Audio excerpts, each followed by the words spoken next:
sports. We are Baltimore. We are Minnesota.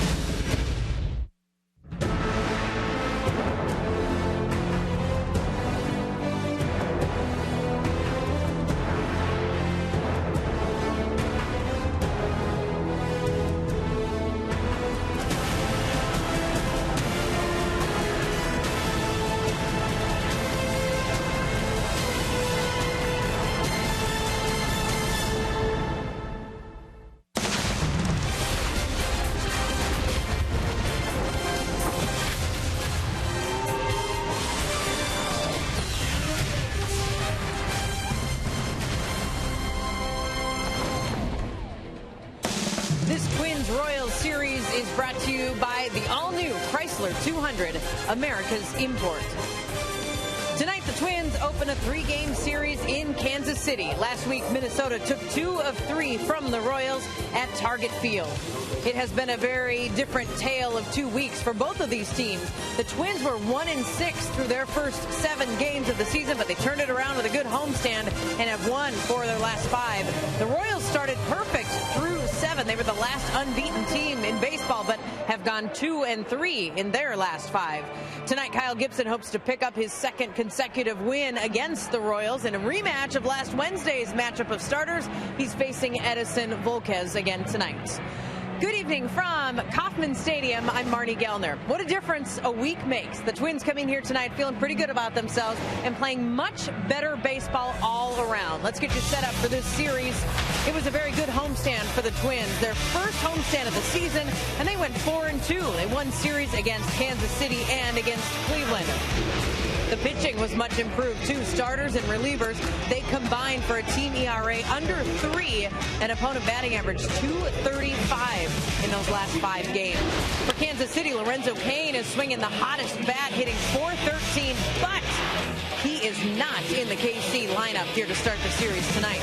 And the Royals are a pretty feisty bunch. They've had 3 bench-clearing incidents already this year, and yesterday against Oakland, 5 KC players were ejected during the game. The only series Kansas City hasn't had an ejection was last week at Target Field against the Twins. Coming up, Kyle Gibson hopes to keep rolling against this team. How he has dominated the Royals in 4 career starts when we continue.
Fox Sports North is presented by Menards. Save big money at Menards on all your home improvement needs. And by the all-new Chrysler 200, America's import. The Twins open up a homestand in the city with great barbecue. Kansas City, the Twins and the Royals open up a 3-game series, and we have a rematch of a dual pitchers duel from Target Field a few days ago. Kyle Gibson going for the Twins and Edison Volquez for the Royals. They both pitched awfully well against each other at Target Field. It's a cool evening here in Kansas City. We're glad you're with us for Twins baseball. Dick Bramer and Bert Blyleven. Kyle Gibson went to college at the University of Missouri. It's about 100 miles east of here. And whether that has anything to do with how well he's pitched against the Royals in his career, I don't know. The fact remains he's pitched his best against Kansas City. Well, it really all started when he first came up a couple years ago. His first major league start was against the Kansas City Royals. He won that ball game 6-2, and the other 3 starts just as good. 4-0 overall, and he's pitched here at Kauffman Stadium only one time last year. It was a 2-hit shutout for 7 innings to beat James Shields 2-1. Well, last year the Kansas City Royals were the feel-good story in baseball, but something's a little uncomfortable here in Kansas City. Maybe the Royals themselves, they feel like they've been picked on, and they've had some bench-clearing situations, and a whole series of them this weekend against Oakland. Yeah, this game series against the Oakland A's kind of brought the good and the bad. That's Brett Lowry right there sliding hard into Escobar. Escobar had to be carried off the field. And then on Saturday, after a 3-run home run, it was Ventura who hit Lowry, and then both benches cleared in yesterday's ball game. Well, Kane got hit for the 3rd time this year, and Herrera came in later in the ball game, took offense to it, and a lot of injections, 5 ejections yesterday, all the Kansas City Royals. There's the pitch right there by Herrera behind Lowry, and again, more ejections. Well, we'll hope for just baseball to be bringing you from Kansas City here as the Twins and Royals open up a 3-game series. The Twins hope to win yet another series against Kansas City.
Danny Santana took a strike and then flipped a little pop fly into left field, caught by a sliding Alex Gordon, and there's very quickly 1 out already in the top of the 1st inning. Menard's batting order for the Twins has Santana in the leadoff spot, Torrey Hunter batting 2nd, Joe Mauer 3rd, Brian Dozier cleanup, Trevor Plouffe fifth, then Eduardo Escobar, the designated hitter. Kenny Vargas getting the starting assignment off, then Arcia, Suzuki, and Schaefer. And Edison Volquez on the mound. He pitched against the Twins last Tuesday against Kyle Gibson and lost that ball game 3-1. The numbers making his third start of the year for Volquez. Both starts very, very good. Very consistent. Hunter had a big 3-run home run late in the ball game yesterday against Cleveland. Twins went on to win 7-2 to take that series 2-1. Off the outside corner, 1-1. Hunter has responded very well to being moved back to the number 2 spot in the batting order, where he hit most of the time for the Detroit Tigers.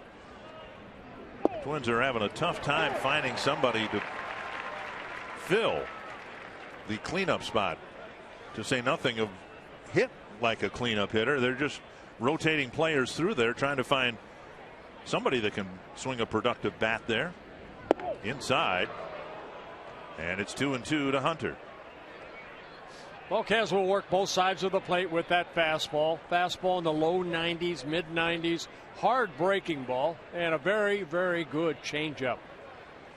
First season for him in Kansas City.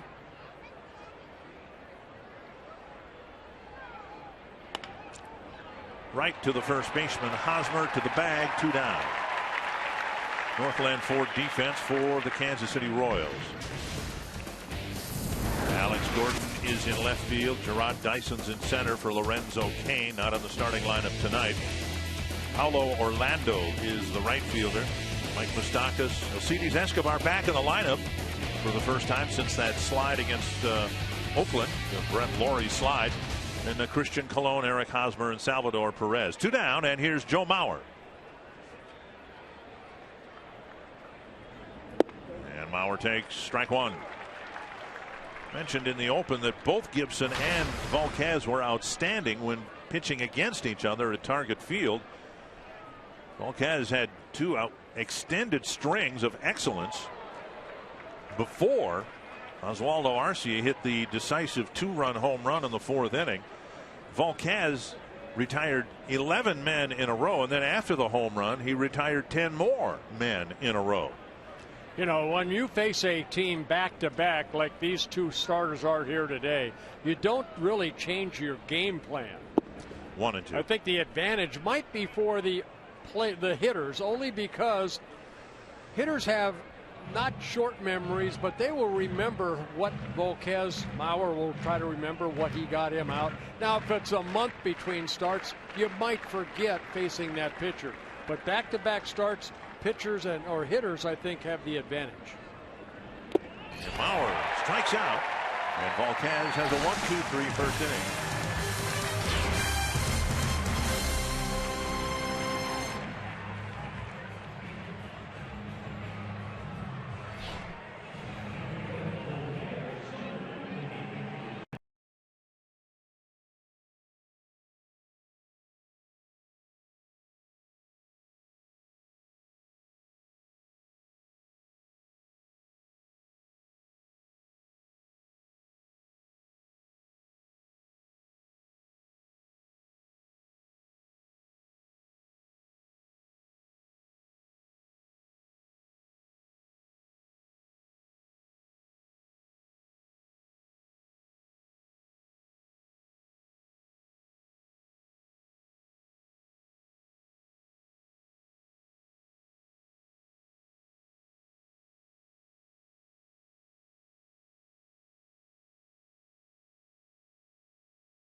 was ejected from the ball game yesterday. I think by game's end, Ryan Lefevre was managing the Royals. Here's the Menards batting order for Kansas City. Alcides Escobar, followed by Mike Moustakas, Eric Hosmer, Kendrys Morales, Alex Gordon, Salvador Perez, Paulo Orlando, Christian Colon, and Gerard Dyson. And on the mound will be Kyle Gibson, making his third start of the year. Of course, his second against the Royals, where he has had a lot of success. 16 major league wins for Kyle, 4 coming against the Royals. And he's pitched only one time here, as I mentioned before. 7 shutout innings, 2 hits allowed against James Shields, and he ended up winning that ball game 2-1. Royals are happy to have Escobar back in the lineup. He's still got some discomfort in his injured knee inside 1-1. He was the Royal player that Brett Lowry, or Laurie rather, slid into at second base. He didn't play the next 2 games in the Oakland series. Swing and a miss. Well, a lot of people feel that that was maybe a dirty slide, but heck, here in Kansas City, I remember Hal McRae and George Brett himself, the Hall of Famer. Well, they would try to take that second baseman and put him in left field. To the left field corner, and Arcia trots after it, makes the catch, 1 away. Northland Ford defense for the Twins. Arcia is in left. Jordan Schaefer is in center. Torrey Hunter in right. The standard infield with Plouffe, Santana, Dozier, and Mauer. On the infield, Kurt Suzuki behind the plate. As these Kansas City Royals come up the bat, you're going to see some very nice averages. They're hitting .313 as a ball club. That's the best in the American League. Moustakas, a .304 hitter right now. That's one of the alarming things. It's just 2 weeks into the season, but there is a 90-point gap between these two teams' team batting average. Royals starting this game at .313, the Twins at .223. And as puny as that team batting average is, there are 4 teams below the Twins. Well, you see right there, through 12 ball games, that's the all-time. They have the best batting average over the first 12 ball games in Kansas City Royal history. 0-2 to Moustakas. He's had success against Gibson, 5 for 10 against him in his career, but he's behind quickly, 0-2.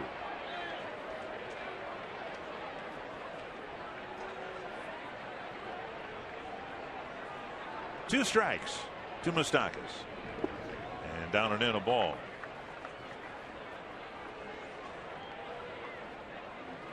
The game that Gibson pitched against the Royals, the Twins won the ball game 3-1. Critically important because of how the Twins had played to that point. Off to a terrible start, 1-6. Dribbled up the line, foul. There was an off day between games 1 and 2 of the Kansas City series, and maybe having the off day where it was contributed to the Twins kind of righting themselves in the balance of the homestand, winning 4 of the last 5 games.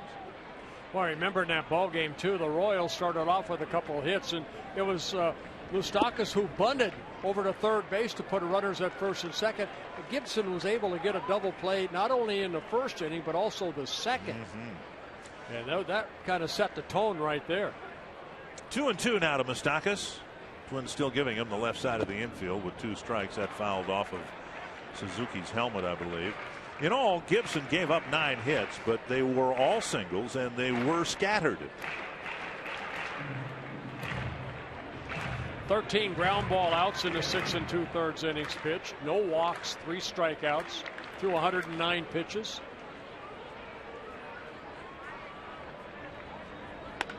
And already an 8-pitch at bat for Moustakas.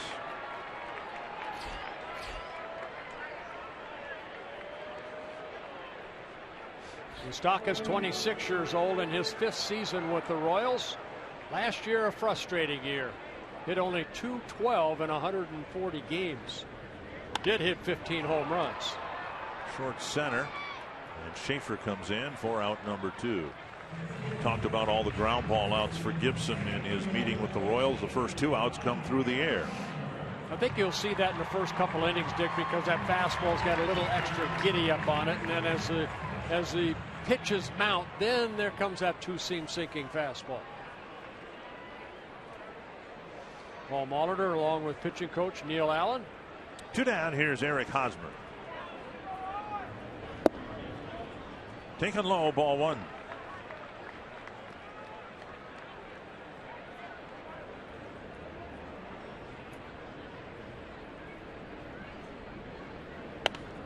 Foul back.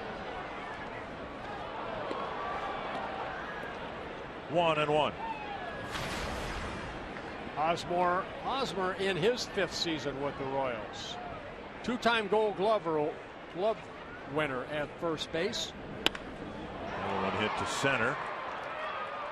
And Schaefer makes the catch. 3 fly ball outs and a 1-2-3 first for Kyle Gibson.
Will lead off the top of the 2nd inning for the Twins here in Kansas City. Dozier spent the first week of the season as the number 2 hitter, the 2nd week of the season as the cleanup hitter. And Dozier said there's a different mindset definitely batting 4th, and there's a difference in what the pitcher is trying to do to you. And he said he felt like last week hitting cleanup, he saw a lot more off-speed pitches. He said that might be because I came up with runners on base a lot, but he said I realized you got to dig down a little deeper, and you need to realize that you're not always going to get a lot of good pitches to hit in a lot of those situations. But Dick and Bert, that's a pretty versatile hitter at the plate right there to be able to move up and down the lineup like that.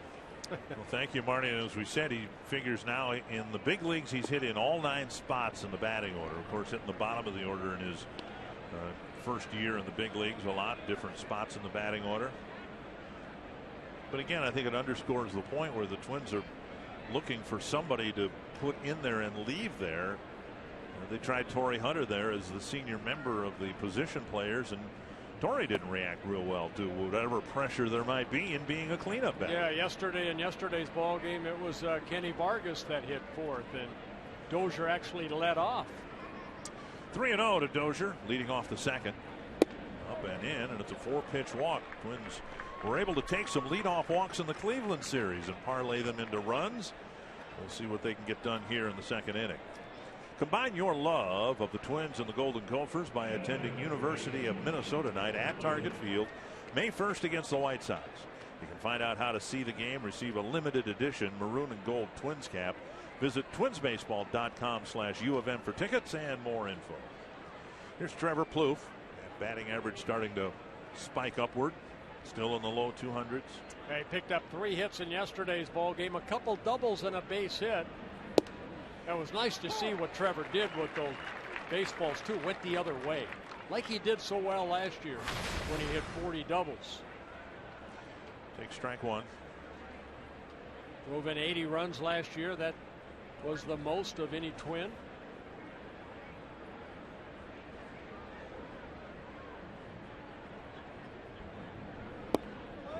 just missing the outside corner.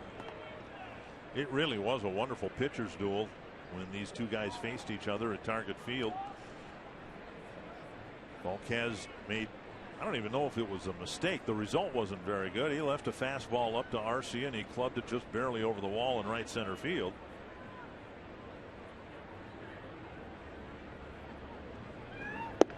And that hit the corner, 1-2. Well, they ended up getting Volquez because they lost James Shields, the ace of the staff over the last couple of years. Shields signing as a free agent by the San Diego Padres. And Volquez is a guy that, if he stays healthy, can pitch right around 200 innings.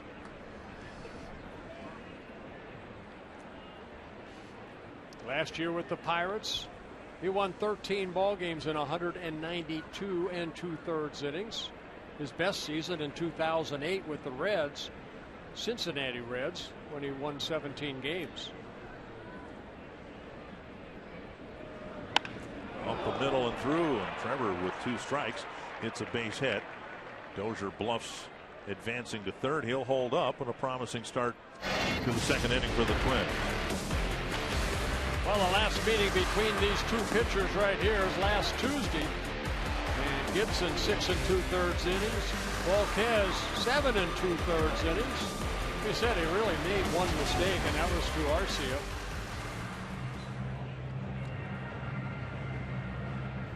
Gibson hoping for some early run support. Eduardo Escobar, the designated hitter.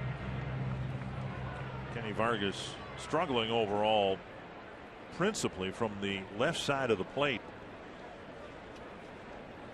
And so Paul Molitor giving him the night off, hoping to get the results that he got in the first week of the season when Danny Santana was struggling and striking out a lot.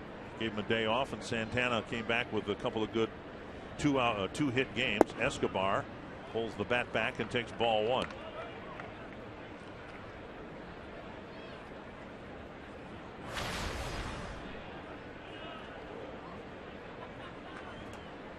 Staka's in on the grass. Yeah, let's see if Escobar is asked to maybe advance the runners at first and second via the bunt. Chopped foul. Pretty good breeze blowing from the left field foul pole to the right field foul pole. Anything hit in the air to right field should carry an extra 20-30 feet, one would think. So Escobar bluffed a bunt, then swung away.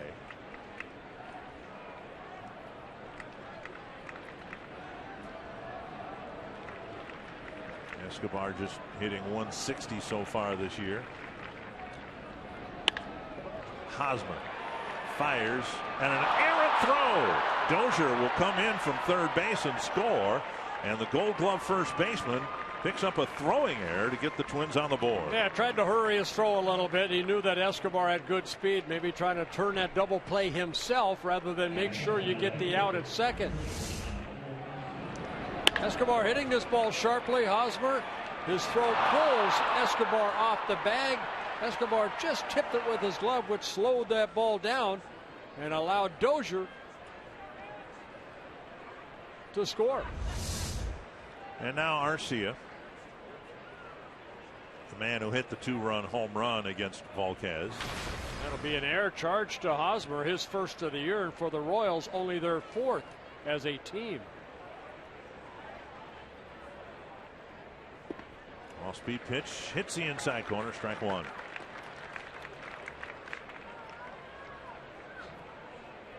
Arcia's home run against Volquez, the only home run that Arcia's had. Arcia got a start against a lefty yesterday and had a really good day at the plate. Oh my! Suzuki hit by the line drive around the ankle.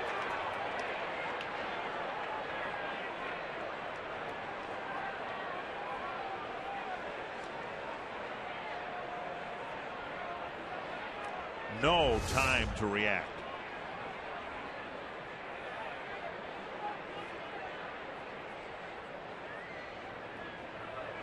Boy, I heard it all the way up here. It might have hit his shin area. Dave Prumer right there, the trainer. They're checking out his ankle.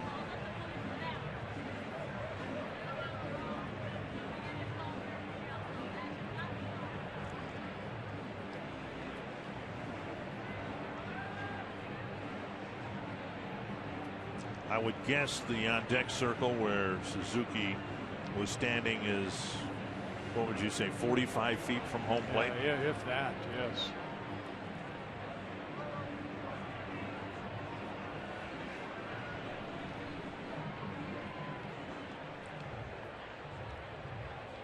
And Suzuki just lying flat on his back.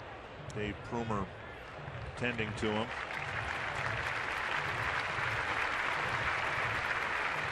Catchers take a beating, but when you're in the on-deck circle,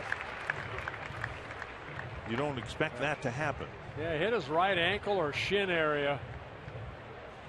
That's unbelievable. I think he's going to stay in the game.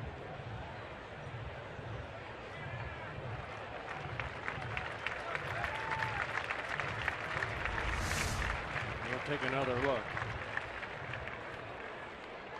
Oh, yeah, he had no time to react. And 2 strikes to Arcia. Up and away.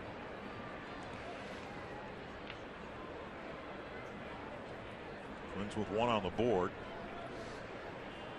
Yeah, that home run that Arcia hit, the Royals had just tied the game at 1 apiece.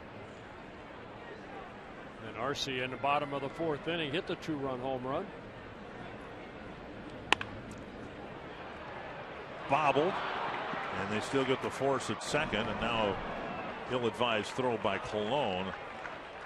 Arcia again, though, as he did yesterday with 2 strikes, not a pretty swing, but he put the ball in play. Right. And in yesterday's game, in his first at bat, he flipped a fly ball to left and got an RBI with a sacrifice fly. That ball was down and away, and we've seen Arcia, swing and miss at that pitch, and really over the last couple of days doing a better job of making contact. You hit the ball, maybe something will happen. Escobar did bobble that ball, but able to get the force out at second. Right, I'm calling a bunt single here. Is he going to beat it out? I'm just amazed that he's in the batter's box, to be honest with you. Here's Suzuki, 1st and 3rd, 1 out.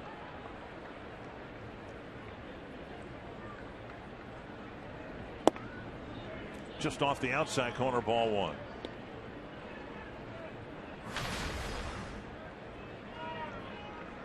One of the reasons the Twins extended Suzuki last year, sure, he had a good year offensively, but he was a determined player to play. Strike 1 and 1. When Suzuki first came up with the Oakland A's, he was kind of like Salvador Perez's here in Kansas City. He wants to play every game, every inning.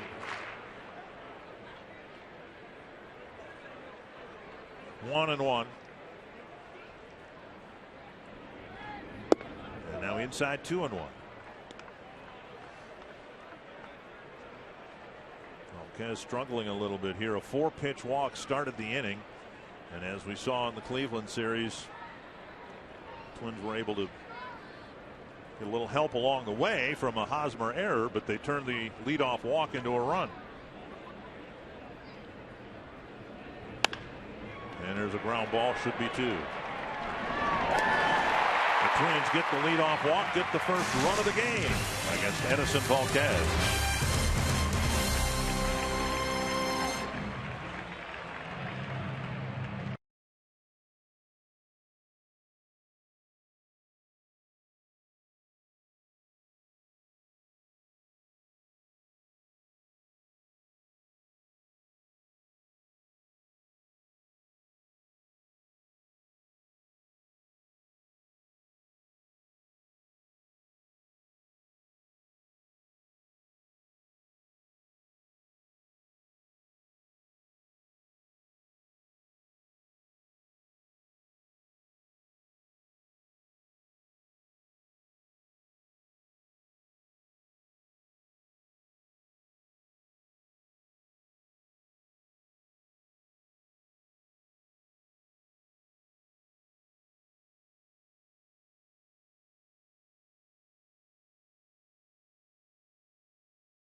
As and third base umpire Jeff Nelson about something, but we're about ready to get going.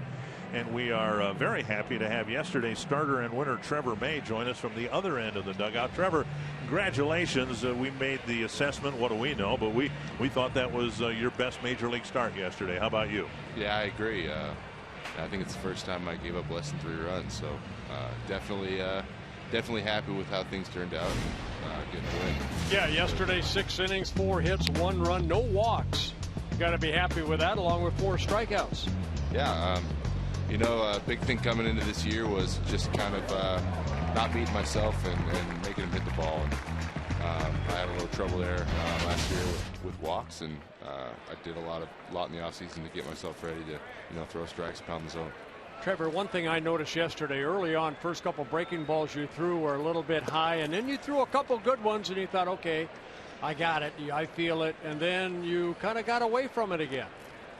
Yeah, you know, I had the changeup going pretty well, and right. You know, at that point in the game, I was just trying to go with what was working on that day, and you know, it was tough to get a feel for either one of the breaking balls, really, and you know, just trying to get on top of it and pull it down, but you know, tried to stay with what was going well, and then go from there, and it worked out. Well, you did a good job of staying ahead, because again, no walks. It seemed like when you threw a ball, you came right back with another strike. Yeah, you know, that again, it was. I tried to make every pitch, you know, independent of each other, and you know, have a plan behind every pitch and then execute as best I could. So. Yeah, while we have you here, of the 11 major league starts you've made so far, what have you learned? You came up last year. Yesterday was your second start. What have you learned to make yourself better from here on out? Well, the biggest thing is, you know, that I have the stuff that plays at this level, and that I can be successful, and just kind of getting that confidence. And that's something that you do, you know, every level I've come up. It's kind of been a thing that I've had to adjust to, and it's no different here. And just kind of learning how my stuff plays, and what's going to make me successful over the long term, and then, you know, just being able to throw everything for strikes, and just knowing that if I throw it where I need to throw it, that I can get guys out. And maybe the most important lesson you've learned is to pull the hoodie up when you're doing a TV interview and you're getting bombarded with sunflower seeds. Absolutely, yeah. Absolutely. I'm glad it's kind of cold today, so I can have the excuse to put the hood up. Hey, you and I had a chance to talk a little bit this afternoon in the clubhouse, and you said your changeup really didn't develop, but you got a lot more confidence in that pitch right after you were traded to the Twins. Yeah, absolutely. It's something that I actually learned a changeup before I learned any breaking ball when I was little, and my dad was always a huge believer in the changeup, and I was too, but you know, as I got bigger and stronger, the curveball kind of came along a little quicker, and I kind of stayed with it. But you know, working inside was what I started to do pretty well, and then the changeup kind of came along with that, and I just developed that feel. And especially when I came over here in 13, I just went with it, and found that I could throw it for strikes when I needed to, and then everything kind of built from there. And it's always been a pitch for me, especially in the last couple of years. Salvador Perez got a breaking ball down and away and hit it right back up the middle. It's a 1-out single for Perez. Now, Trevor, I know other than loving the game of baseball, you also love music. You produce music in your spare time. I do. That's something it's funny. I got into that about the time I started to develop my changeup. And I've been doing that for the past couple of years. It's, you know, especially in our business, we have, you know, long periods of time when we're at the field, but when we're off the field, it's kind of a block of free time. So it's a great time killer, and I love just opening up the laptop and kind of immersing myself in that. It takes my mind off everything else. Do you write your own lyrics then? Is that it? Absolutely not. Drive to center. One hops the wall. Perez doesn't run well, but he'll get third base. He's coming in. Santana with a throw to the plate, and he is tagged out by Suzuki. Nice. Danny Santana with a strong throw from the outfield grass, cutting down Perez at the plate. Very nicely done. That ball hit sharply over the head of Schaefer. Schaefer had to wait, get the carom as it comes down, but he does the right thing. Doesn't overshoot the cutoff man. Now Dozier's right behind him. It's a 2 cutoff man relay. You see Santana going out. He has a stronger arm. And a good feed to Santana, and then a rocket toward home plate. And Suzuki goes up the line, catches it, and tags out Perez. Gordon at second now with 2 out, and the batter is Paulo Orlando. Great relay right there. Trevor, your next start will be back on your home turf. You grew up, what, just about an hour outside of Seattle, is that right? 2 hours south. 2 hours, actually. okay, all right. Pretty close to Portland, Oregon, down by the border of Oregon and Washington. But, you know, I was always a Seattle Mariners fan growing up, and, you know, that's our only real city in the whole state. So, you know, I spent a lot of time up there, and I've lived there for the last 5 years. These would be the Mariners of Griffey and Rodriguez and Randy Johnson, that era? Yeah, and the biggest one, my favorite player, Edgar Martinez. Really? I got to ask you one more thing before you go, Trevor. You're learning to play the piano, I heard. Yes, I'm struggling to learn the piano. That's a tough thing to just watch YouTube videos and try to do. Okay, now you've also played the trombone, which I did in high school. Yeah. You gave that up like I did. I did. It got in the way of baseball practice, of all things.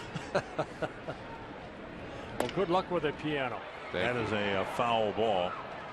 Do you have any idea, Trevor, what your pass list, your ticket requests are going to be like for your start in Seattle? Oh, it's going to be pretty outrageous. But I think that, you know, it's that opportunity that kind of only comes along once. So you know, I'm happy to get as many people there as I can, and I know a lot of people from my hometown are buying their own tickets, and my sister has her company gets some box seats too. So, you know, I'll have a pretty good following. It'll be a lot of fun. Trevor, we thank you for taking the time. You want to identify who's been pelting you with these seeds, or is that kind of what happens in the dugout stays in the dugout? Oh, it's the vets. Yeah. Okay. I'll say that much. It's the vets. Hughes, Perkins. Good guesses. Okay. All right. Hey, good luck in Seattle. All right. Thank you very much. All right. Boy, he pitched a whale of a ball game yesterday. Hey, it's early in the season. We're just starting our third week of the season here. I really felt yesterday's game was an important one for the Twins. They have to start winning regularly at home, and they need to put together winning homestands, and because of Trevor May, they were able to do that. And you know what, Dick, you start winning series, and that's what you want. You know, maybe you're going to have a 4 or 5 game winning streak, but you want to go into Kansas City here. You'd like to win 2 or 3. You're not expecting to sweep them here, but just win the first ball game and then hopefully win one more. Same thing as they move up the West Coast to Seattle. You know, do that there. 2-2 to Orlando. Gibson trying to pitch around back-to-back hits here in the second inning. Chop foul, and Orlando's proving to be a pretty tough out. The Royals don't strike out. Well, they do, of course, but they by far have the fewest strikeouts of any lineup in the American League. Gibson fanned 3 batters in his start as effectively as he pitched against the Royals.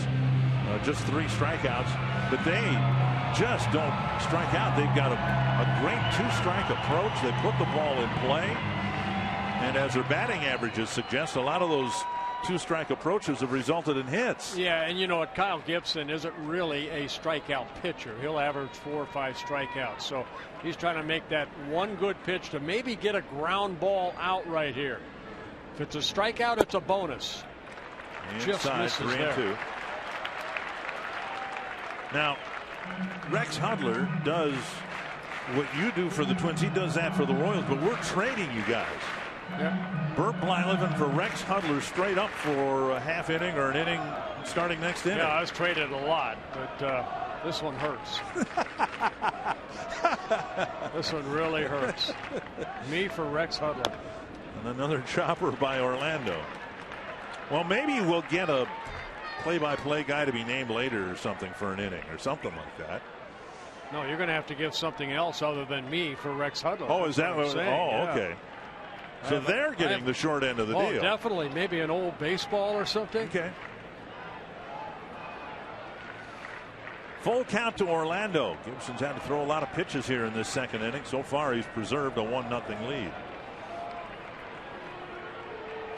Yeah, 33 pitches, 24 for strikes. So Gibson attacking the strike zone again.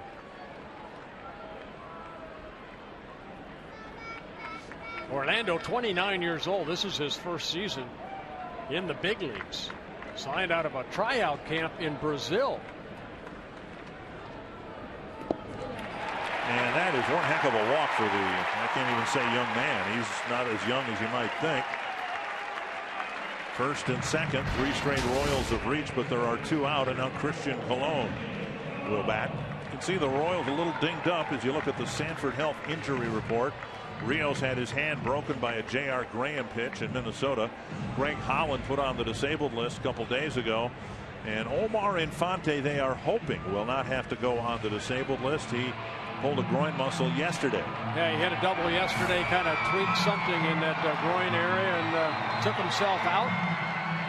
So Christian Colon will get a chance to play some at second base. He was playing at short for Escobar over the weekend in the Oakland series.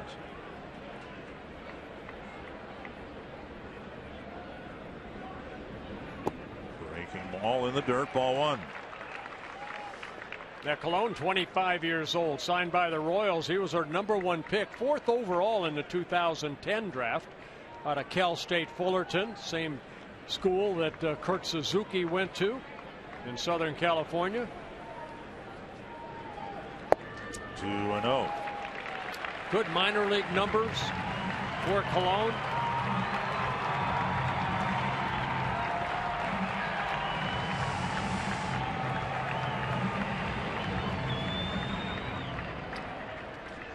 Gibson again in his start against the Royals in Minnesota was able to leave men on base, delivering big pitches when he needed to.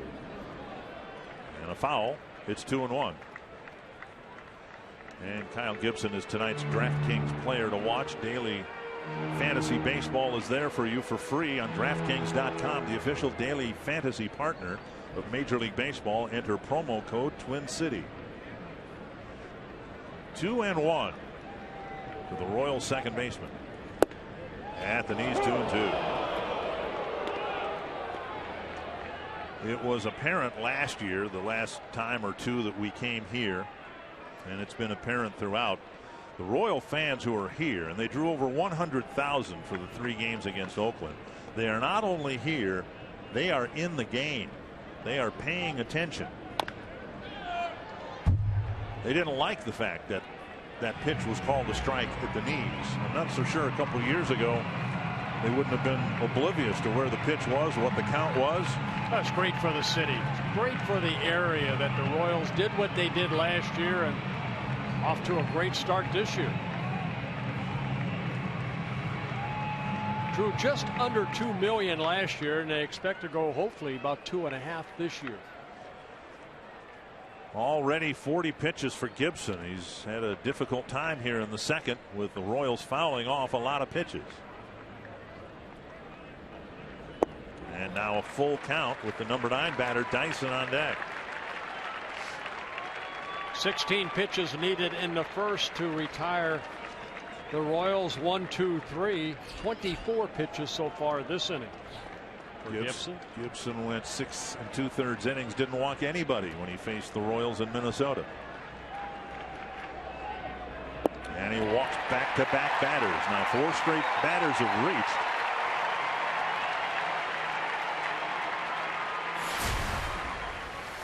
Royals got into postseason play as a wild card team, had that crazy game with Oakland where they came back late against John Lester and the Oakland bullpen, and then they didn't lose again till the World Series. You know, one thing you've seen at the end of the year, a lot of times that wild card will advance to the World Series. Giants did the same thing. Quick trip to the mound by the pitching coach, Neil Allen. There are 2 outs thanks to a great play by Schaefer, Santana, and Suzuki to retire Perez at home.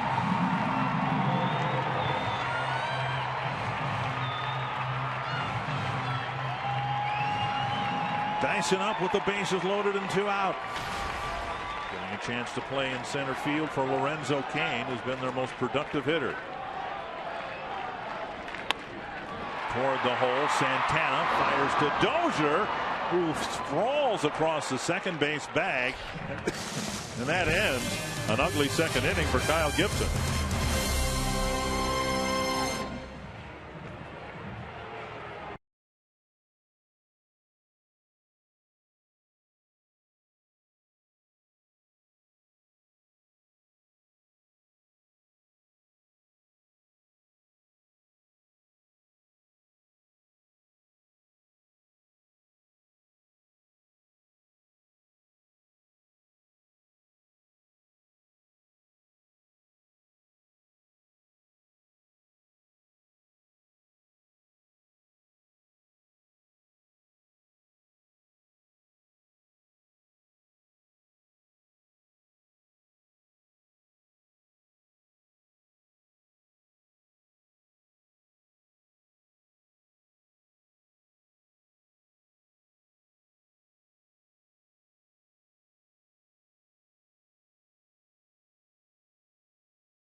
Threatened, didn't score. Very happy to have Rex Hudler join us for the third inning here at Kauffman Stadium.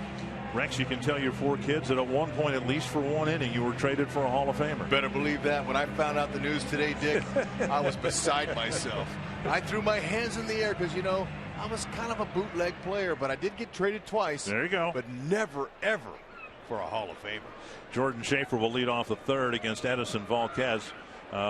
What are your thoughts about what's transpired so far this year for the Royals? And I think on our open, I said they were the feel-good story of the year in baseball last year, but there's kind of an uncomfortable edge about some of the stuff that's been happening this year. It has been pretty interesting, Dick.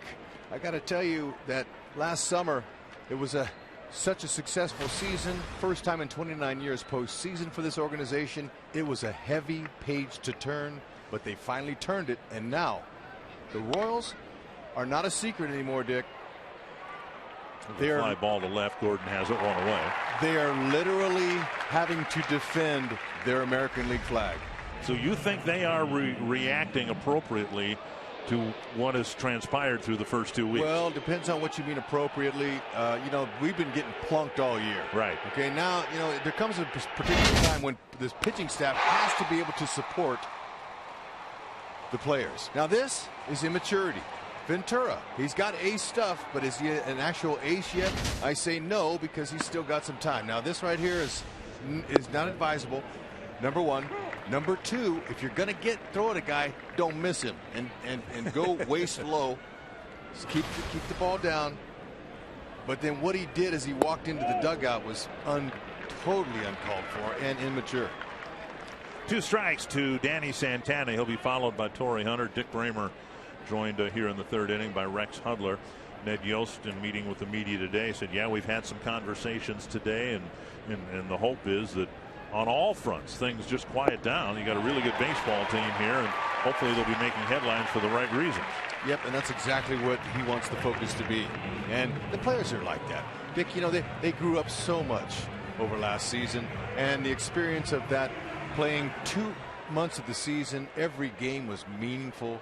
You know, that'll grow you. That you mature quickly as a player when you face that type of adversity. And we all saw what they did when they got hot. So Hunter with a breaking ball, flipping it foul. This team is really believes in one another. Dayton Moore, the general manager here, did a great job of keeping the nucleus of players together in the offseason. He had 3 really nice ads. This gentleman's one of them, Volquez. Hunter swings at a high fastball at 94 miles per hour. And Alex Rios was a very nice ad, and a couple of bullpen guys that have shown up. A couple of veteran guys that they picked up have been a big add already to a strong bullpen. High chopper over the mound, and it'll bleed into center field. Hunter on an 0-2 pitch gets a 2-out single. How good was it that Torrey got that home run out of the way? Yeah, and I think he put a little pressure on himself. We were talking about this before. There's a high fastball, and Hunter just chopped it right over the mound. Where did you bat in the batting order? And when you played and as you got into more publicized isn't the right word, more notable spots in the batting order, did you change your approach at all? Because I think if you ask Torrey right now, when the Twins started him as a cleanup hitter in this lineup, even at age 39, he let it affect him somehow. Yeah, you know what? You have to a little bit at certain positions, especially in the second hole. Second hole, now he did a lot of that in Detroit. You have to be able to give whoever your guy is leading off ahead of you a few pitches to maybe steal, maybe try to hit behind a runner at times. But certainly in the driver's seat, 3 and 4 holes, you got to look to produce. But I hit anywhere 1 through 9, mostly at the top and lead off, and then at the bottom in the National League. I played down there 8 and 9. Team, and we established yesterday on the air that when Bert batted, he always batted 9th. He only batted in one position. They never moved him up. Some pitchers, might, have hit 8th. Sometimes managers like to do that. Not with him. On the ground, sounded like a broken bat. And Colon throws to Hosmer. The Twins are done in the 3rd.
By Century Link, your link to what's next. By NorthlandFord.com and your local Northland Ford dealer. And by Grand Casino. The best stories start here. Twins have a 1-0 lead. Kyle Gibson wobbled in the second but did not give up a run. 4 straight Royals reached, 2 with hits, 2 with walks. It was a nice relay from center field to short to home plate to cut down a runner. Dick Bramer joined here in the bottom of the 3rd as well by Rex Hudler, who does for the Royals what Bert does for the Twins. We just made a little switch here for the 3rd inning. Alcides Escobar takes ball 1 from Kyle Gibson, who threw 25 pitches in the scoreless 2nd inning. Escobar hit a fly ball to left his first time up. Pleasure's all mine, Dick, especially to work with somebody that's got 32 years in with one team. That is a fair ball down the line. And Escobar's going to go to second. Third base umpire Jeff Nelson called it a fair ball. And the Royals get a leadoff double here in the 3rd inning. Now, it looked like that ball was hooking just a tad, but that inside pitch, Escobar was able to get to it. And obviously went right over the bag. Right in front of the bag and then over it. Watching Escobar in his first day back after missing 3, with his knee injury. Looked like he's running about 90%. Escobar at second, nobody out, and now Mike Moustakas hit a fly ball to center his first time up. Dick, you get a guy like Kyle Gibson, especially with the success he's had off of the Royals, bases loaded. I don't care if there's 2 outs or not. You've got to find a way to get 1 run home. If you don't, now he might just go ahead and be smooth sailing the rest of the inning, or the rest of the game. 1-0 to Moustakas, and check swing 2-0. Did you feel as a hitter that if you saw a guy in his back-to-back starts, in other words, Gibson didn't have a team to pitch to between his 2 starts with the Royals, that you as a hitter had a bit of an advantage, having seen him very recently? I did personally. That's the right thing to do. That's the right thing right there. Get the runner over. But you know, because hitters, if it goes a month or so, or you know, maybe 2 months, you have to look at film again. But if you're a hitter who's seen a guy just last week, it's fresher on your mind. Your muscle memory is the same. Hopefully for the Royals it changes a little bit and they can see him up, because the 13 ground ball outs he got against the Royals last week was super. That's exactly what Gibson wants to do. Pitch to contact. Twins playing the infield in about halfway here for Hosmer. And that's squirted. Foul ball. That one had so much counterspin on it, it actually hit the ground and kicked across the line, and Hosmer will get a new stick. Dick, I like to call this a jam sandwich. That's exactly what that was. I mean, that was on his hands, and that ball had no chance, and neither did that bat. He's going to have to get another one. 1 strike to Hosmer. This Royal team, as we pointed out, they don't strike out much, and Gibson in a situation here where he could sure use one. He's not the prototypical strikeout pitcher. Now with 1 strike, the Twins are moving the infield in another step or 2.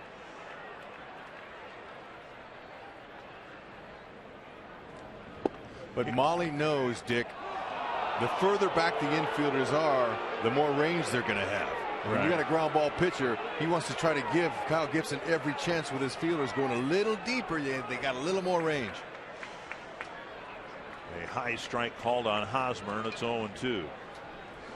Gibson's strikeout pitch, I guess, would be the breaking ball down and in to a left-handed batter.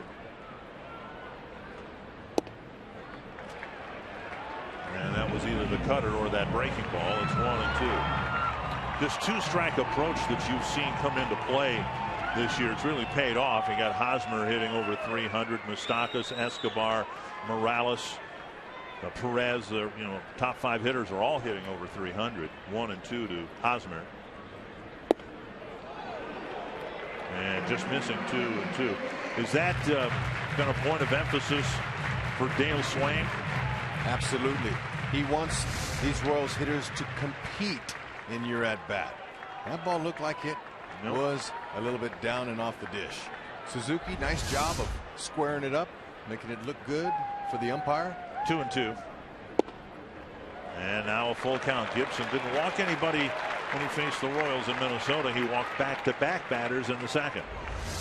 Being such an aggressive hitting team, though, Dick, it's going to help these guys to be more selective and to get on base more and buy some better pitches. And they've been doing that so far early this season. Payoff pitch here.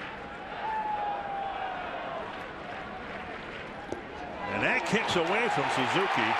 It's a walk to Hosmer, and the game is tied. And Escobar isn't running well at all. He literally limped across home plate. Well, Gibson uncharacteristically wild, his 3rd walk, and on ball 4, the Royals tie the game. Hosmer wanted to swing 3-2. He was geared up for it, but he saw that in the dirt. Now Suzuki did all he could to get in front of it, but there's no guarantee you can block it. You said Escobar. Did I say 90%? Boy, that looked like more like 80, 70. And now Morales still only 1 out in the inning.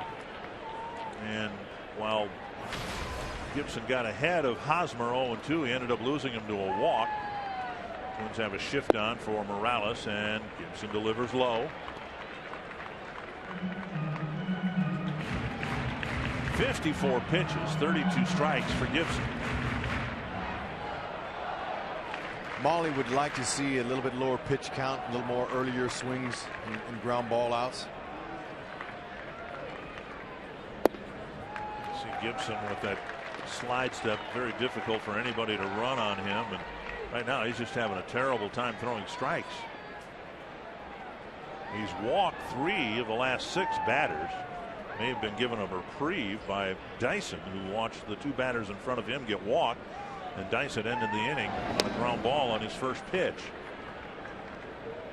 Sometimes hitters will take, a pitch or 2, make it throw a strike, but Dyson was gambling. He was saying he's going to throw me a first pitch strike, I'm going to bust it. And he lost out.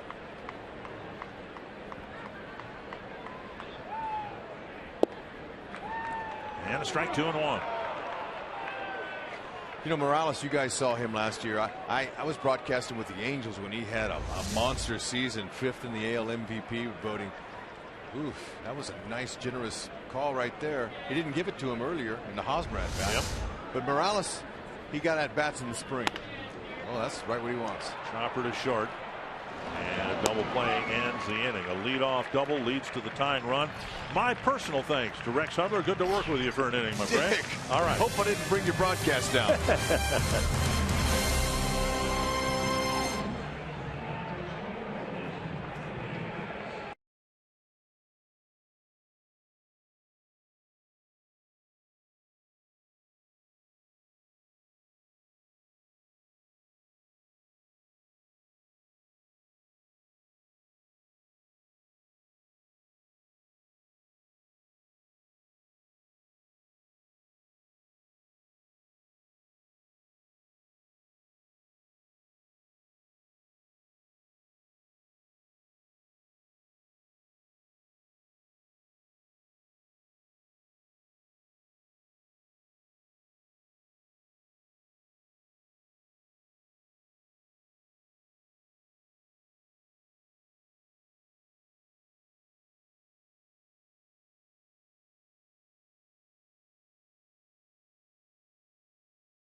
Orioles series on Fox Sports North is presented by the all-new Chrysler 200, America's import.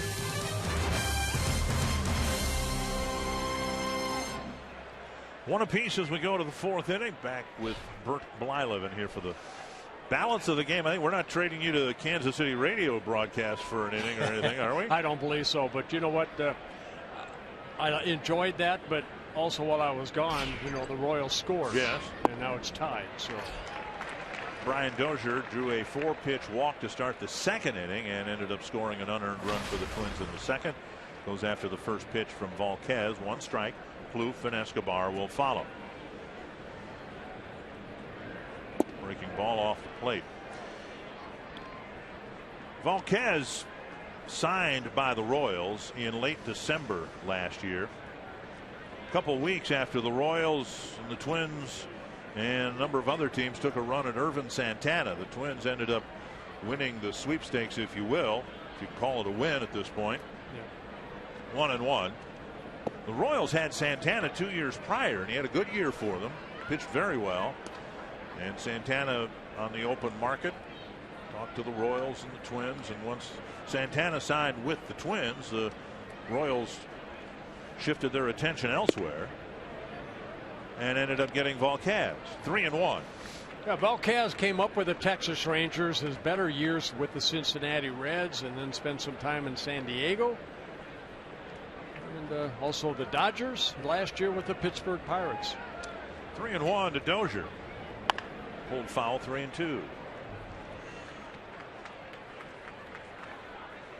The walk that Dozier drew leading off the second, just the 30th walk the Twins have taken, and 6 of those have been intentional.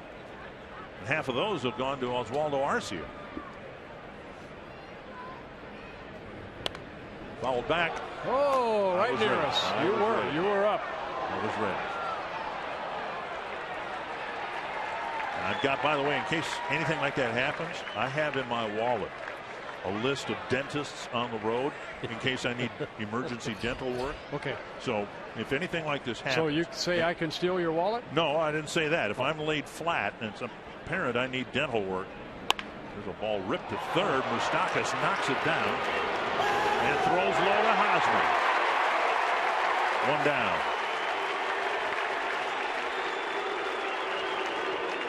One down. Let's find Marty Gelman. Trevor Plouffe comes to the plate now, and he was 3 for 4 yesterday with a pair of doubles.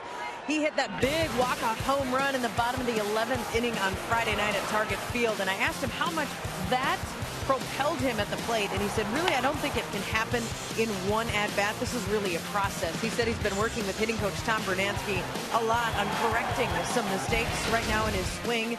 And Trevor said it's a combination of talking to Bruno, doing some drills, feeling the way that I need to feel in the batter's box. But he said even on Friday, he didn't have a hit in that game until the home run. But he said, I was seeing the ball better. So that's all part of that process. And then we saw some of the results yesterday in that 3 for 4 game. Yeah, thank you, Marty. And again, we talked about a little bit on this last homestand, 10 of the first 12 games, day games. Here this afternoon, I mean, I got here about 2 o'clock. They're out taking early batting practice. Right. Guys get a chance to move around a little bit more than they do, when it's a 1 o'clock ball game. 1 strike to Plouffe. And another one. And it's early hitting. I mean, Trevor Plouffe probably, at the Target Field, probably did a lot of that underneath in the cages. You can't beat being outside taking live batting practice. I know the Twins wanted Kenny Vargas to get some swings today, to work on something, knowing they weren't going to play him today, to try to get him straightened around. Fastball sizzling at 96 miles per hour, but off the plate. I am just amazed. We mentioned the Twins team batting average not good at 223, but there are 4 teams in baseball that have a worse team batting average than the Twins. You look at it, the Twins at 223, Cleveland, the Angels. You think of the lineup. Yeah, Trout, that's surprising. Pujols. Yep. Angels are hitting 218. The Rangers in that ballpark. An American Legion team could hit 211 there. And the Astros at 202. Toward the hole, Moustakas to his left. 2 down. And that'll bring up Escobar. During the month of April, Fox Sports North wants you to share your excitement and passion for Minnesota sports using the hashtag #AprilMadeMeDoIt. Send us a photo of your family decked out in team gear or your face painted in team colors, just as long as it shows your enthusiasm for your home team. And follow FS North on Twitter to find out how you could win an April Made Me Do It prize pack. Escobar fouling it to the screen. Dick, you look at where the Royals are now, hitting at .313 coming into this game. But, the Twins, they did not play very well the first 7 ball games. But really, as of late, look at that, last 5 ball games, they are hitting better. Yes. So there's that roller coaster ride that, the Royals may find themselves here in a week or so, unable to get some big hits. 1 strike. Didn't see it so much in Minnesota, but people who've followed the Royals through this season so far say that, this 2-strike approach, just putting the ball in play, what we talked about with Arcia, just trying not to strike out, has really paid off. They've, gotten a lot of, I don't want to call them cheap hits. Every hit is an important one, but just not trying to drive the ball, but just simply putting it in play, and they've been finding a lot of holes that way. 2-1 to Eduardo Escobar. And now 3-1 with Arcia on deck. The wind's calmed down an awful lot. It's just a gentle breeze now. So if Escobar or Arcia or anybody else gets one up in the air toward right field, they're going to have to hit it pretty good to get it out of here. That is lined into right, and Escobar. It's a base hit. Well, he got the count in his favor. 3-1 and 2 outs. Volquez is going to challenge him with a fastball. Probably out over the plate. That's where it looked like it was. You don't want to walk Escobar. You want to make him earn his way on, and he did. Twins pick up their 3rd hit.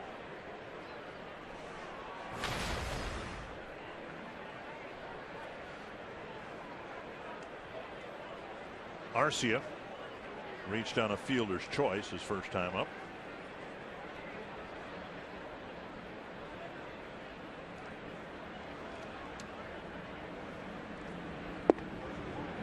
On the outside corner, says Laz Diaz.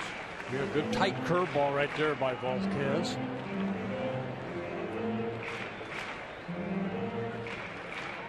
Volquez, 31 years old, making his 188th major league start. 67 wins, 60 losses in his career. Big swing and a miss, and Arcia in familiar territory.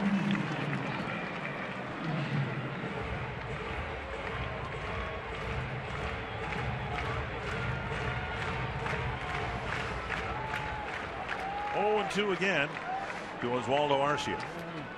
Volquez has always been a strikeout pitcher. He's averaged 8 strikeouts over 9 innings in his career. High fastball got him. And the Twins leave Escobar aboard. We're still tied at 1.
Games in baseball, you know, it gets pretty loud there and gets pretty rowdy.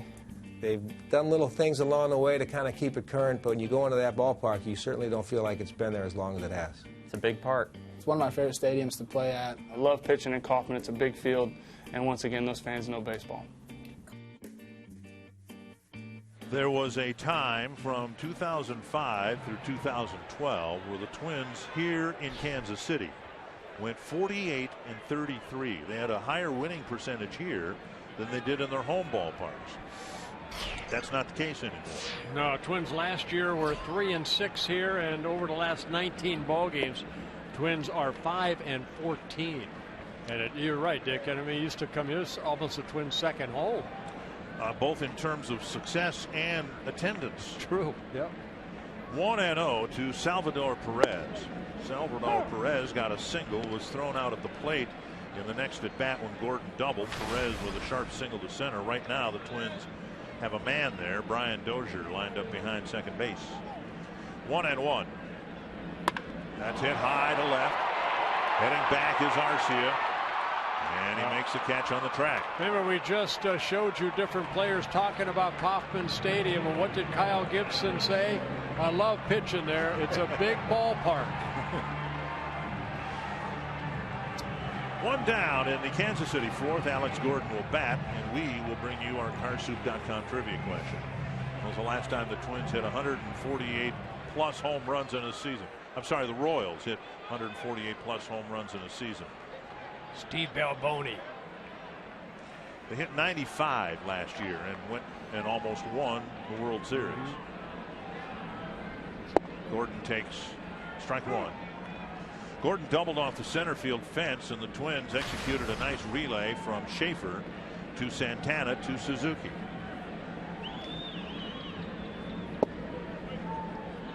It's 95 home runs during the regular season, and maybe Gordon hit the most significant one against Glenn Perkins in late August here at Kauffman Stadium. 2 strikes. And just missing strike 3. What the Royals have done is just anti-establishment when it comes to having a 2-strike approach. They went through so many hitting coaches here for a number of years, and for a few years there they had like 3 hitting coaches a year. George Brett came out of semi-retirement to be their hitting coach. Kevin Seitzer was there, and then Dale Swaim came in, and the results were rather dramatic and immediate. And now 3-2. Gibson's lost a couple of batters to walks after getting ahead 0-2. Yeah, 3 walks for Kyle, and he didn't walk anybody last Wednesday. Gentlemen to the left of your screen there, it's Don Wakamatsu, the bench coach for Ned Yost. Full count to Gordon. Stroke toward right. Dozier from the outfield grass throws him out, 2 down. So the shift paying off on a line drive for the second out. They'll bring up Orlando. But, across baseball, strikeouts are up. We've got team batting averages like 1968 levels in terms of inefficiency, not getting many hits. I asked Paul Molitor today, how hitting has changed, and what he said is true. There used to be a stigma when a batter struck out. Fox Tracks presented by Chrysler. There's a bunt attempt, strike 1. You used to, if you made it out, you'd go back to the dugout subconsciously think, well, at least it didn't strike out. They don't care anymore. Hitters do not care. You know what? The number 3, 4, 5 hitters, they struck out. I mean, Harvey Killebrew struck out. Willie Stargell struck out. Reggie Jackson struck out. But it was the 6, 7, 8, 9 guys that when they got 2 strikes, they choked up. They wanted to make contact. Now you have the 6, 7, 8, 9 guys still trying to hit the 2-strike home run. And on a separate matter today, Paul Molitor was talking about the Twins leadoff man, and Danny Santana's on a pace to strike out 120, 130 times a year. And he says, I don't know what the requirements of a leadoff batter are anymore. That part of the game has changed. Leadoff batters, it used to be you want somebody high on base percentage, can steal a base, run the bases. Well, Santana's never going to be a high walk guy. If he's going to have an on base percentage of 340, 350, he's going to have to hit 315. Well, but I think we have to give him some time, though, too. I know. He's very young. He's just trying to establish himself here, and right now he swings at everything. To right center field, Hunter coming in, and a much better inning for Kyle Gibson as he sets the Royals down on the 4th, 1-2-3.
fans of the game. Yeah, there's some Twins fans here. It's April, and it's a midweek series here in Kansas City, but still a great chance for, say, fans in Iowa or South Dakota to come here and watch their favorite team. Kurt Suzuki will lead off in the 5th. He'll be followed by Jordan Schaefer and Danny Santana. That Suzuki is able to take this at bat here in the 5th inning is a bit remarkable based on what happened before his first at bat. Yeah, foul ball off of Arcia's bat, ends up hitting it right in that right foot around the ankle area. Chopper to third, easy play from the stop. As you know, and as our viewers know, I've lobbied for a number of years that baseball just needs to do what Little League does. That ball could have been lined head high to Suzuki, and it could have been a devastating foul ball. And if it's smart for little leaguers to do it, why isn't it smart for big leaguers to do it? You could just as easily have the Twins on deck batter, in this case Santana with a left-handed batter up, just do his thing over by the Kansas City on deck circuit. What would be wrong with that? You know what? It's a good point, Dick. I don't have a reason why they don't do it, but you know, here when we're talking about this new stadium, the on-deck circle used to be back maybe about 10 feet, but here in Kansas City, all these seats that sit right behind home plate, that's all brand new over the last 5 or 6 years. So the players are so much closer to home plate now. And yet, as you, I'm sure, can see, and the viewers can see too, those seats that are so much closer to home plate have a big screen from protecting the fans. And the batter, in this case Santana's in front of the screen. So if it's important to protect the guy and the girl sitting in those seats behind the screen, my contention is just move Danny Santana over. Nothing bad can happen to him in front of the Kansas City dugout.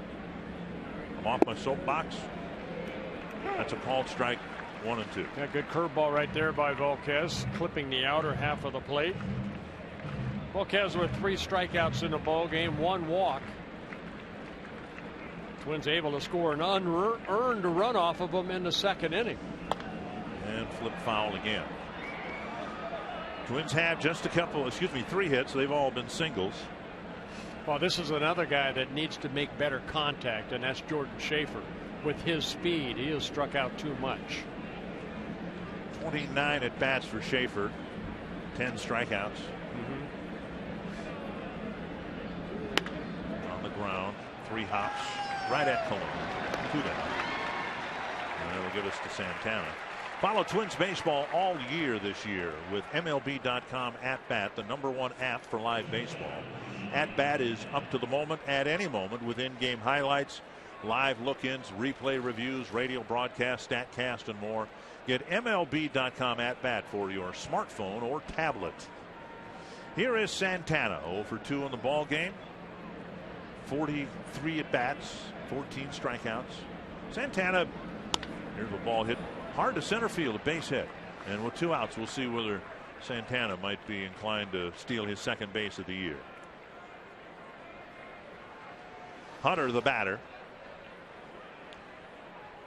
Paul Molitor suggested that Santana's kind of caught up in trying to be a more prototypical leadoff hitter, trying to take some pitches and maybe draw some walks, and as a result he's finding himself behind in the count, and that's what's leading to a lot of these strikeouts. Yeah, that's a good at bat right there. You see something, you swing and you hit it, and Santana got a base hit.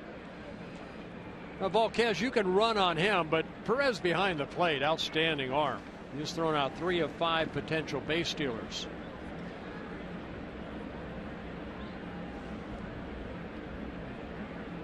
Big leg kick, Santana goes. Santana is out. The bad slide, it looked like. He went in head first. And Paul Molitor's going to see whether he wants to appeal that. It looked like he had the bag stolen, but his wrist jammed. Yeah, I don't think his left hand, it kind of stopped when he hit the ground. Or sure, from here, let's take a look right there. Strong throw. Yeah, his left hand pulled away. If he had reached for the bag with the left hand, he might have got underneath the tag.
I don't have anything nice to say about Gibby.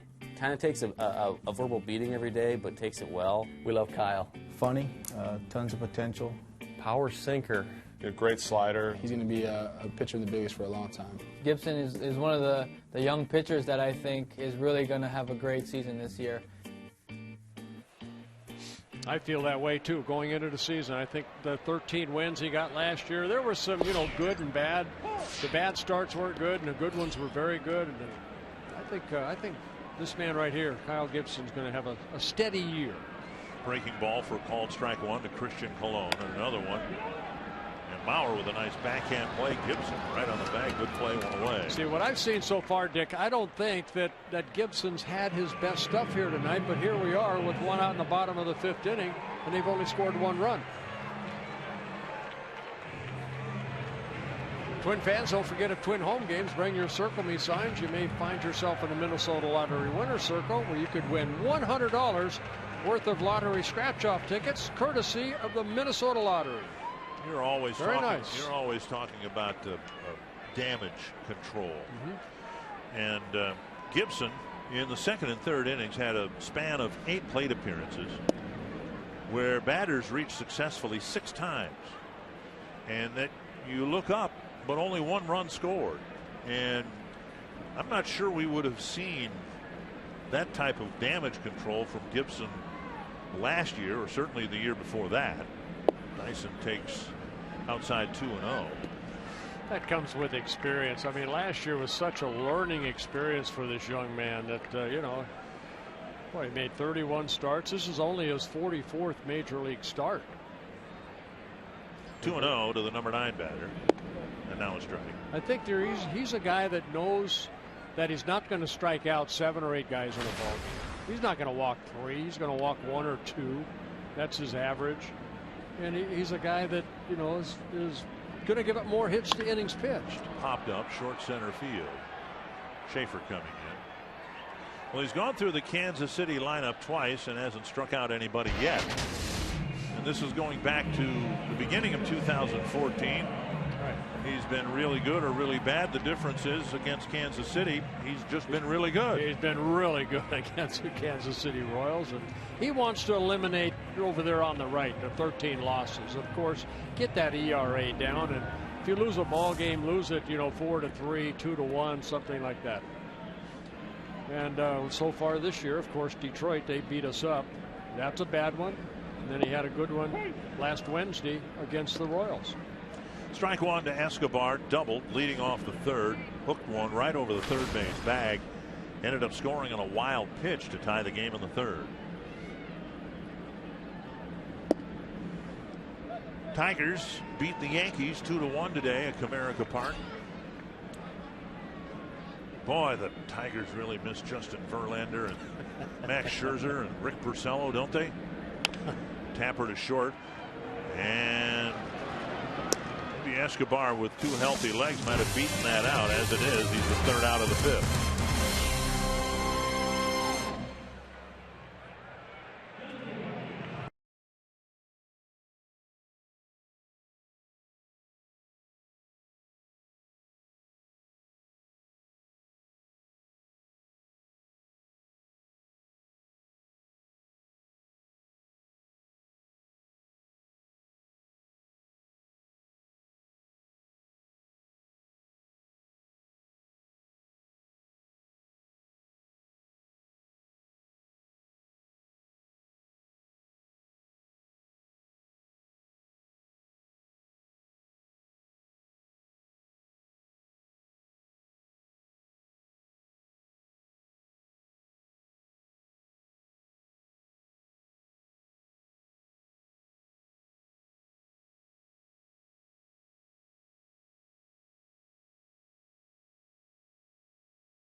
the all-new Chrysler 200 America's Import. Dick Bramer and Bert Blyleven, Marnie Gellner bringing you Twins baseball from Kansas City. The cold front, and it was cold, that moved through the Twin Cities has found its way down here. It's cooler today. It got it into the 60s here at least. And Hunter will lead off the 6th against Edison Volquez. Yeah, weather's supposed to be about the same, isn't it, the next 2 days? A little bit warmer tomorrow, I guess. The wind's supposed to be a little bit diminished tomorrow. Hunter takes a strike on the outside corner. This game, in terms of numbers, kind of similar to the one that Volquez and Gibson pitched against each other in Minnesota. Tap foul, 2 strikes. The difference in that game in Minnesota, the Arcia home run. Here it's 1 apiece. 7 hits. Royals have the only extra base hits. Twins have 3 singles. Hunter with a chopper up the middle for a base hit his last time up. 2 strikes from Volquez to Hunter. And Hunter waited on that off-speed pitch. Somebody grunted. Was it the pitcher? No, I think that was Torrey right there. That's a ball I think he'd like to have back. I heard a grunt, and I couldn't tell whether it was the pitcher, the hitter, or the catcher, or the umpire. Let's listen to it.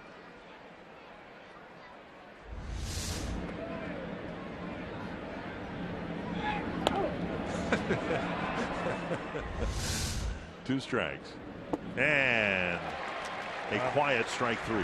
Better curveball right there by Volquez, picking up his 4th strikeout.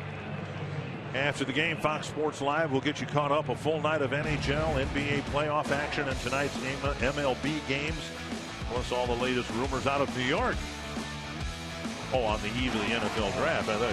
We can't condense all the rumors out of New York into a 1-hour show. Fox Sports Live tonight at 10 on Fox Sports 1, or see it simulcast right here on Fox Sports North starting at 11 o'clock. I mean, there could be. These are just sports rumors out of New York, specifically regarding the NFL draft. Here is Mauer, 1 strike. A strikeout and a ground ball to second. Volquez working quickly. We saw that at Target Field last week. Check swing, strike 2.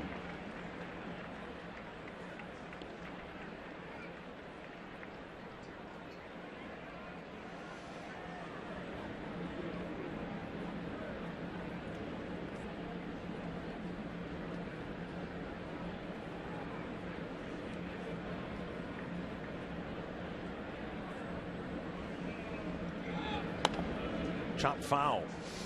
Volquez signing as a free agent over the winter. You mentioned, Dick, in late December. A 2-year contract plus an option, a team option for 2017.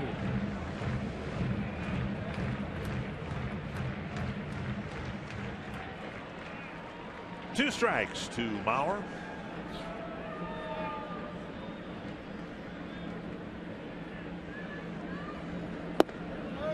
Taken low, 1-2. Volquez has walked just 1, but it cost him. It was a leadoff walk to Dozier in the 2nd. Twins took advantage of a Hosmer error to score their run to take the first lead of the game.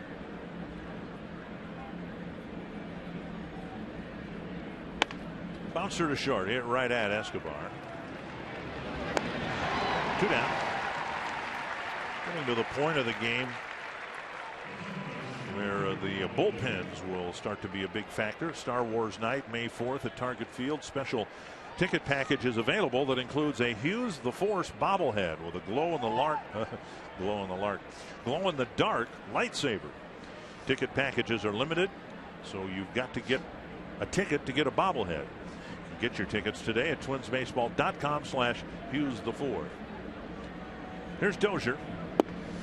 And low, ball 1. Now, we told you before that the closer for the Royals, Greg Holland's on the disabled list. Now, that starts to become a factor for the Royals as early as the 7th inning, not the 9th inning, because of how they've adjusted. Breaking ball over a strike. Everybody basically is moving up a notch, which means Davis and Herrera get the 8th and the 9th, but the Royals may be a little more vulnerable in the 7th than they would be otherwise. The way Volquez is going, he may pitch the 7th himself. Yeah, Volquez worked into the 8th inning in last Wednesday against the Twins, but here's a guy that has only 2 complete games, 1 shutout, that coming against when he was with the Padres. But 2-2. And James Shields, that type of pitcher. That's why they went out and got this guy that can go deep into the ball game. The guy in the bullpen that's really picked up, I think, everybody up, Jason Frazier. He's the one that's kind of been in the 6th inning. Now he'll move up to the 7th or 8th. He's done a good job out there for the Royals. 2-2. Dozier drives it deep down the left field line. Foul. Boy, not by much. Just got the barrel of the bat out just a little quick. And for home run calls now, well, I think that the umpires can review this, and I'm not so sure that Paul Molitor is going to talk to Laz Diaz and say, hey, why don't you just take a look at this? I thought I saw it hit the pole. Nope. Nope, just foul all the way. Just to the left of the pole. They will take a look at it. This is not a managerial challenge. Umpires for home run balls get a chance to take a look at it, and Paul just asked him to take a look at it. Now he's going to go to Gene Glenn and say, hey, we got any chance on this? Well, again, I mean, this is a pitch middle in, and Dozier, who is definitely a pull type hitter, boy, misses it by what, maybe a foot, right? Hard to tell.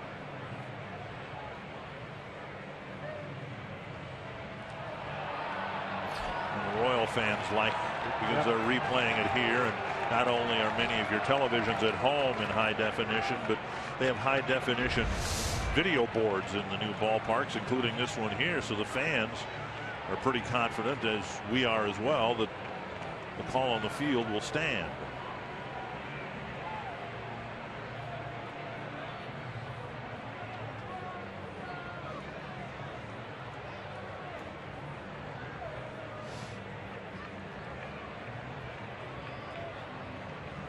Jeff Nelson right there, Minnesota native. He's going to say it's a foul ball.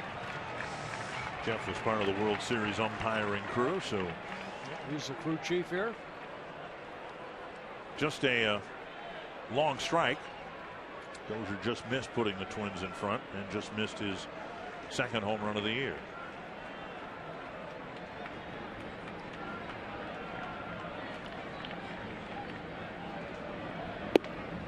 Up high now, 3-2 with Plouffe on deck.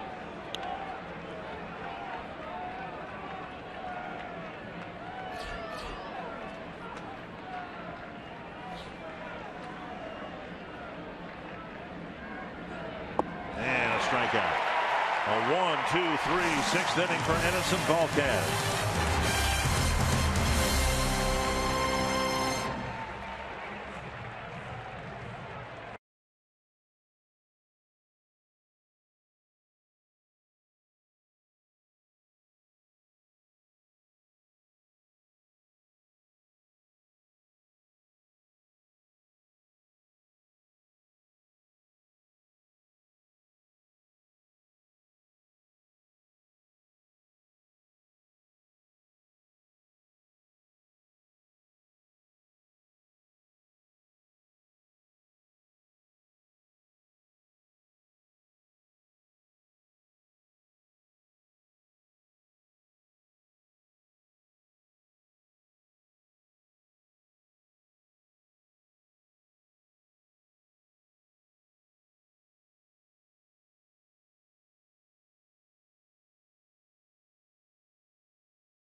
On Fox Sports North is presented by Toyota.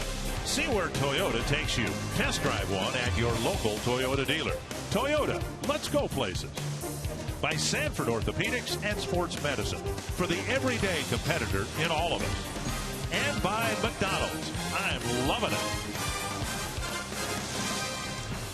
A low-scoring baseball game, and just baseball here between the Twins and the Royals. No theatrics, no bench-clearing incidents. The other guy I felt sorry for as everything unfolded here over the weekend was Billy Butler. Yeah. Because he's got a lot of friends here. He's been most of his career here. Here's a ball hit to left. And Arcia back, the shift. And Arcia drops the ball. The ball sliced right back to him and clanked out of his glove. And Moustakas is aboard on an error on the left fielder.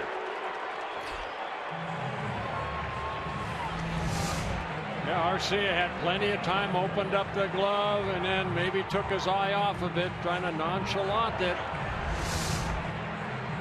A mistake right there by Arcia, his first error of the year, and the 11th for the Twins.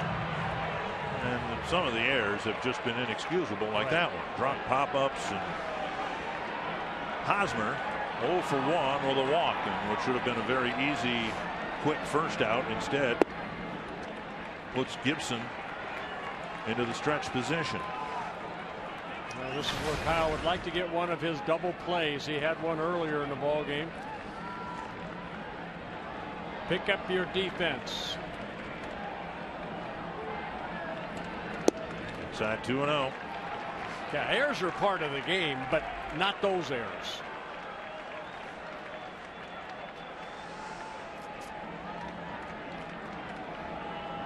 (2-0) to the third place hitter, Eric Hosmer. Drew a walk his last time up.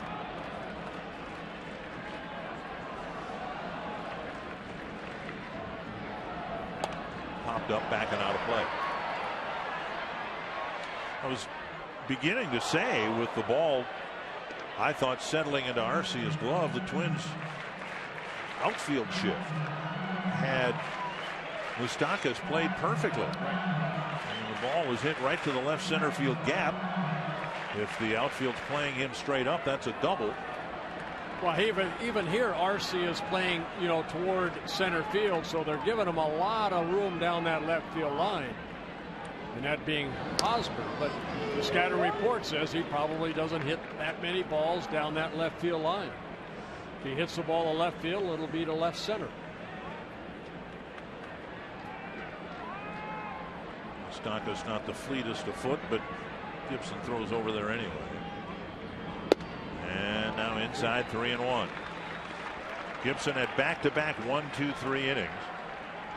He got a double play ball off the bat of Morales to get out of the third inning, and then had quick innings in the fourth and fifth, but now an opening error in the sixth. Yeah, hitters count right here, a 3-1 pitch. And Hosmer spins on one and fouls it straight back.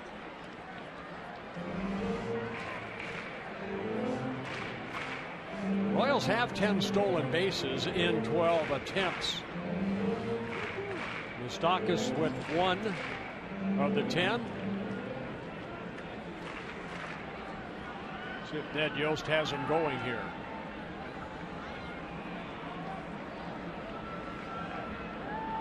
Stays put and fouled, and where did that get Suzuki? I hope it wasn't on the same ankle.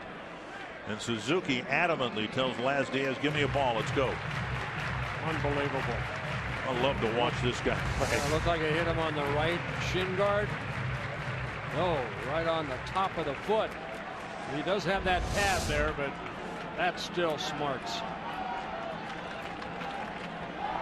He wants the sinker down and away. To the corner, slicing. Foul.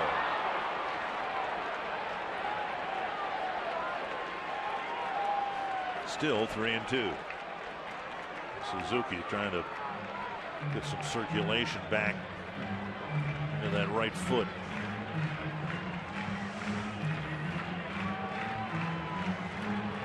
They are a different breed.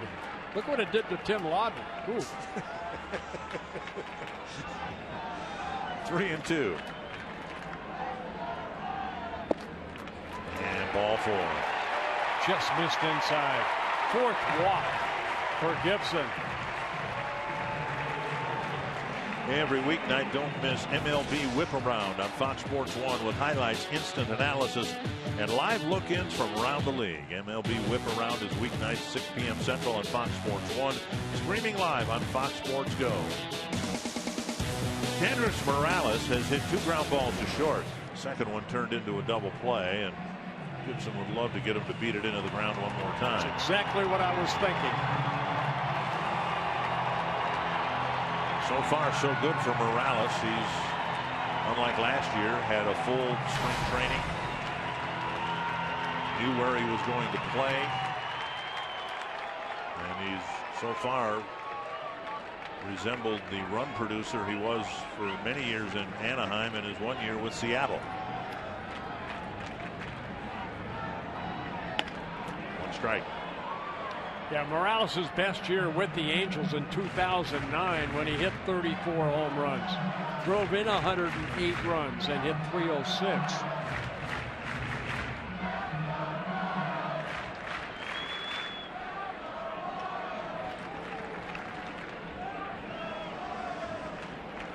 One strike to Morales. Missing the inside corner. Not by much. That's one thing Kyle Gibson said. His success against the Royals is because he does pitch a lot of the hitters inside and goes against their aggressiveness. Goes right at it. I took something off right there.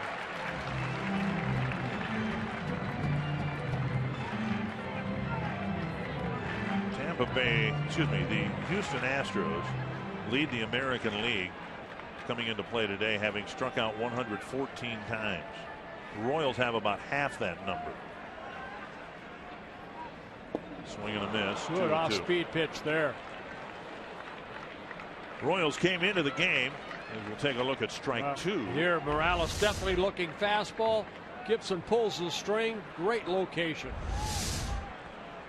Royals came into the game playing 12 games and only 62 strikeouts, and Gibson's yet to get a strikeout yet today. He sure could use one here. Rolled down the line, a 2-strike hit that'll put the Royals in front.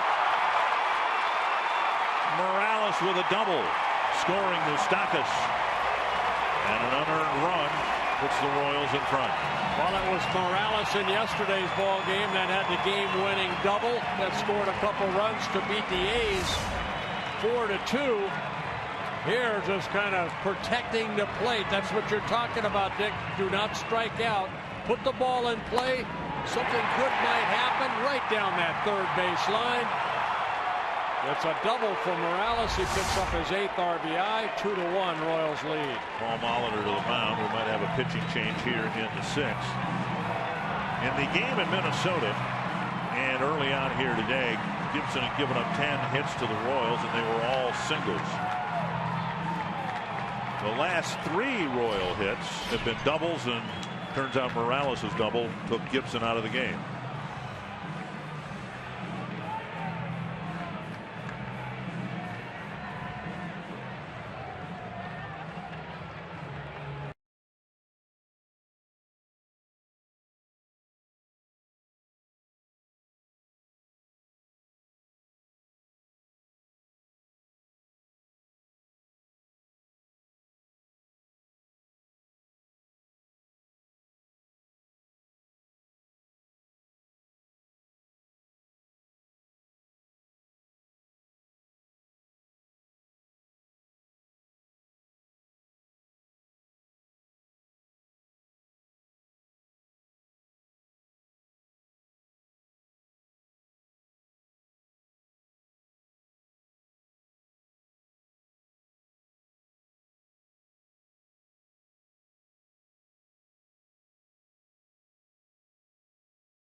hit against Blaine Boyer.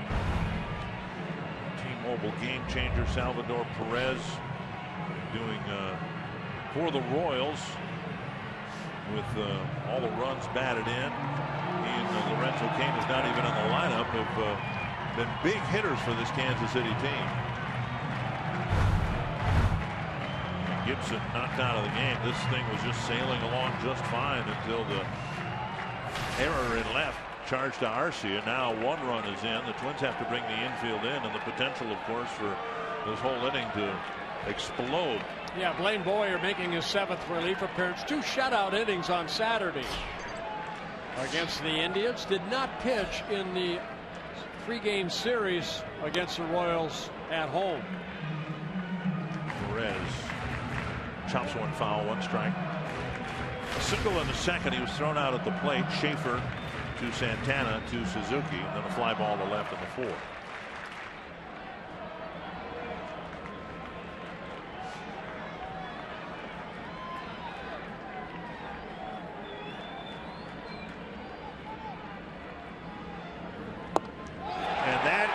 Getting through Suzuki, it hits the home plate umpire Diaz, and another wild pitch leads to another Kansas City run. Could only advance 1 base, so Morales goes back to 3rd. I don't know if there was a cross up there. Oh, ball skipped right in on the other side of home plate. Suzuki expected it to come up. It stayed down, got underneath him. Hosmer scores on a wild pitch, will be charged to Boyer. First Kansas City run scored on a wild pitch charged to Gibson. 1-1.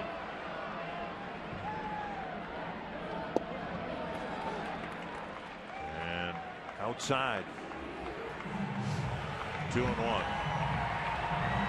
Gibson's defense didn't do much in the way of favors in Detroit in his first game of the season. Yeah, when you don't strike out a lot of batters, you need good defense, and Gibson this inning has not started off well. To right center field. Schaefer calling for it. He makes the catch, but tagging from 3rd and scoring is Morales, and it's a 3-run inning. And Perez driving in his 12th run. That's a 4-1 Royals lead.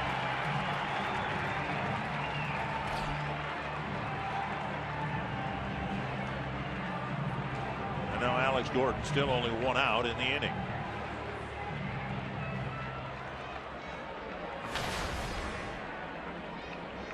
Gordon with a double to center field. It was his double to center that led to the Schaefer to Santana to Suzuki throwout of Perez. And now Gordon's going to wear it for a while. Throws his bat away like he cracked it, but he fouled it off his front leg.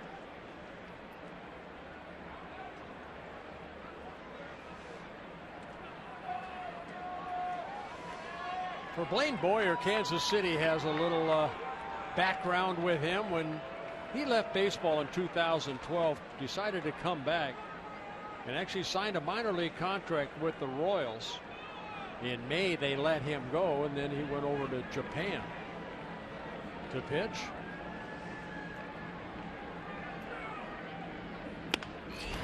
Doink to left. Arcia with a catch out, number 2. He actually had an out clause and went down to the minor leagues, and there was some interest for him to go to Japan and pitch, and he took advantage of that out clause and went to Japan. 2 down, and now Paulo Orlando. Orlando, an extra player, getting a chance to play today with Cain getting a day off. He has 6 hits this year, 4 of them triples. He leads the league in triples, and his first 3 hits in his major league career were triples. The only guy to ever do that.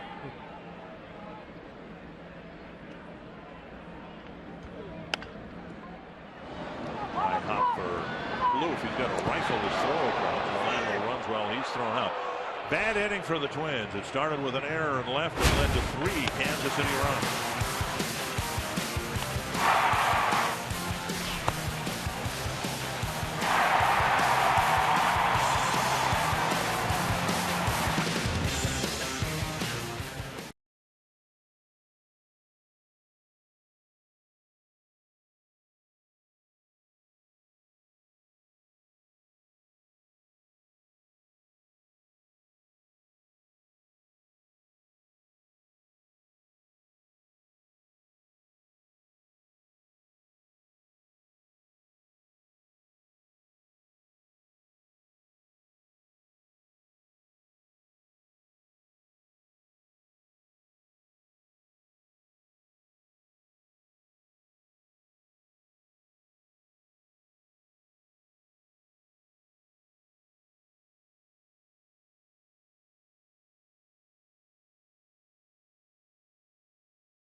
the early lead. Yeah, took a 1-0 lead. Throwing error by Hosmer allowed Dozier to score the first run. That in the second inning, an unearned run. But the Royals came back and tied it in the third inning. A wild pitch that scored Escobar. Got the play right there, turned. Got Gibson out of the inning, but then on a 2-strike, protection of the plate, Morales hit that double down the left field line. Trevor Plouffe takes down the middle, a strike. Volquez now with 87 pitches. Looks to be good for one more. Pitching with now a 3-run lead.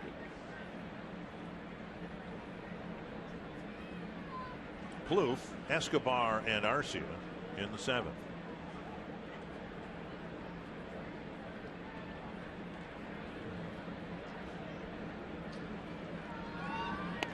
A bunt and a beauty. It'll be a base hit for Trevor Plouffe.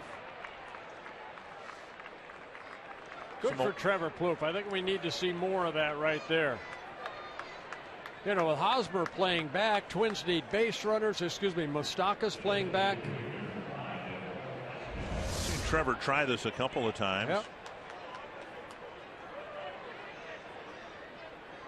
You just simply put it on the ground in that general direction. You should have a hit. Yep. The only chance was for the pitcher to get over there and make the play. Here's Escobar, reached on an air and singled to right. Technically, Escobar reached on a fielder's choice. The throwing error by Hosmer was at second base. The lone Twins run so far scored on the play.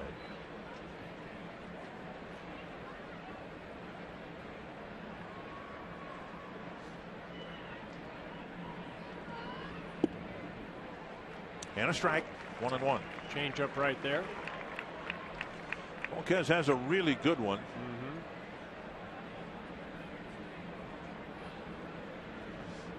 He has 3 very good pitches. Good fastball, overpowering at times, tight breaking ball, and then that good changeup. Up high, 2-1. This figures to be the inning as the Royals move forward where things might change because of what we talked about before. It was a pretty standard issue pattern of substitution for Ned Yost once he got past 6. Well, Herrera gets 7th, Davis gets the 8th. Pop up deep short. Escobar with the catch, one away. And it'll bring up Arcia. You can pick up your glove. Check out the new for 2015 Weekend Warrior Ticket Package. You can get all Friday, all Saturday, or all Sunday home games. Become a Twins season ticket holder and get your ticket to summer. Call 833-TWINS or visit twinsbaseball.com/Weekend Warrior for more info or to place a deposit. Yeah, and as I talked before about Jason Frazier, he's the first one up in the bullpen right now for the Royals, and here we are in the 7th inning. Arcia reached on a fielder's choice and struck out. Up and away, ball 1.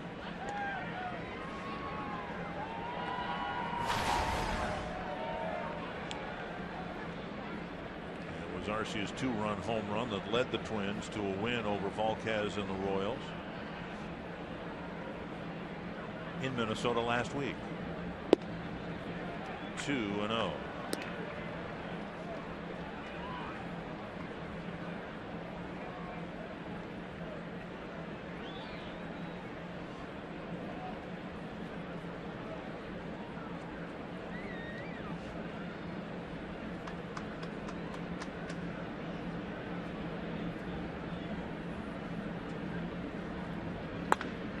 Drilled foul and nearly Scuccione, the first base. Scuccione. Yep.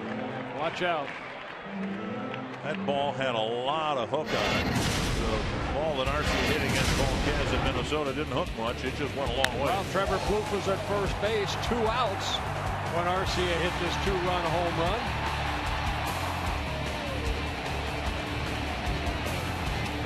That happening in the 4th inning.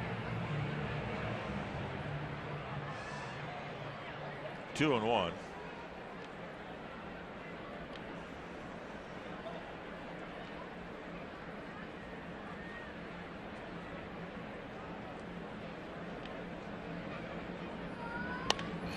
Chopped up to left. Gordon. Out number 2. And that'll bring up Suzuki.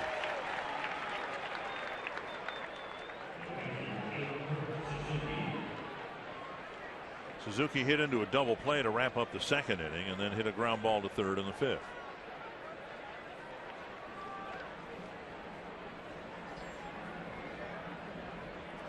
Twins with 5 hits out hitting the Royals. But the Twins kind of gift wrapped a 3-run inning bottom of the 6th when the Royals scored 3 times on just 1 hit. Driven fouled on the right side, 1 strike.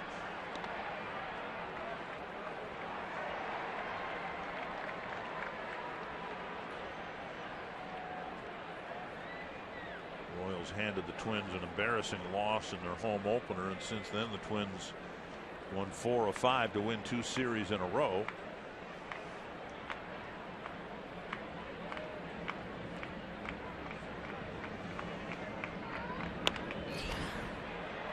High fastball lifted over near the tarp and out of play.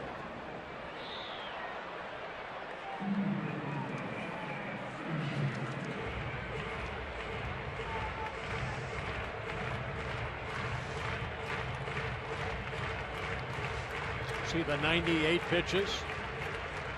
Marquez threw 106 in 7 2/3 innings in Minnesota last Wednesday.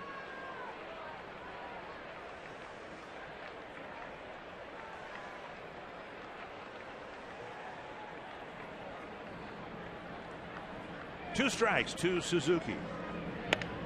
And a bouncer to 3rd. Stafka sends an easy play. And that wraps up the 7th for the Twins. Fluke with a bunt single to start the inning. He's left the board. It's still 4-1.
Bottom of the 6th inning for the Twins as the Royals lead at 4-1.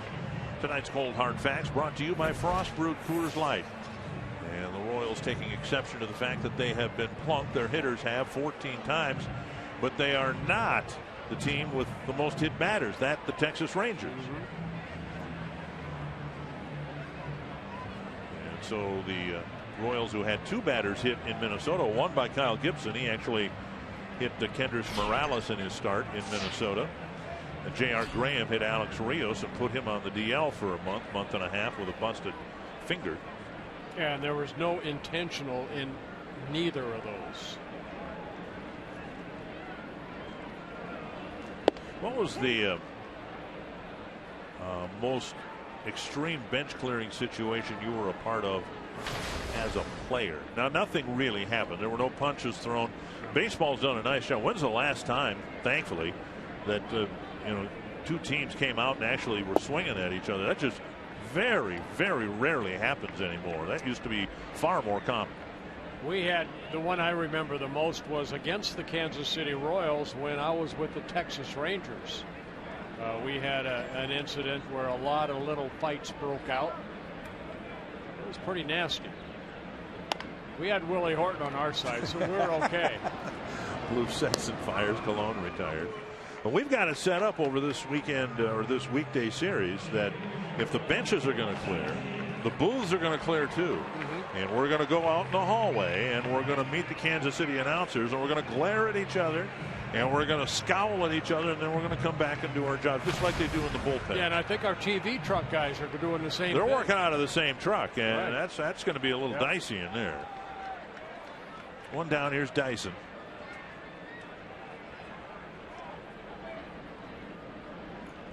Well, I'm guessing, and I don't know this, but I'm guessing that if you got into a little skirmish with the Royals that Hal McRae might have been in the middle of it. At that time he was. Yes, he was. And George Brett. Slide at second or third base, maybe? It was a bump over Darrell Porter, and Bump Wills had rounded third base. He was in a rundown. Darrell Porter hit him very hard in the chest when Bump fell. With a tag. With a tag, and Bump jumped up and started swinging. Oh, really? And then both benches cleared. Okay.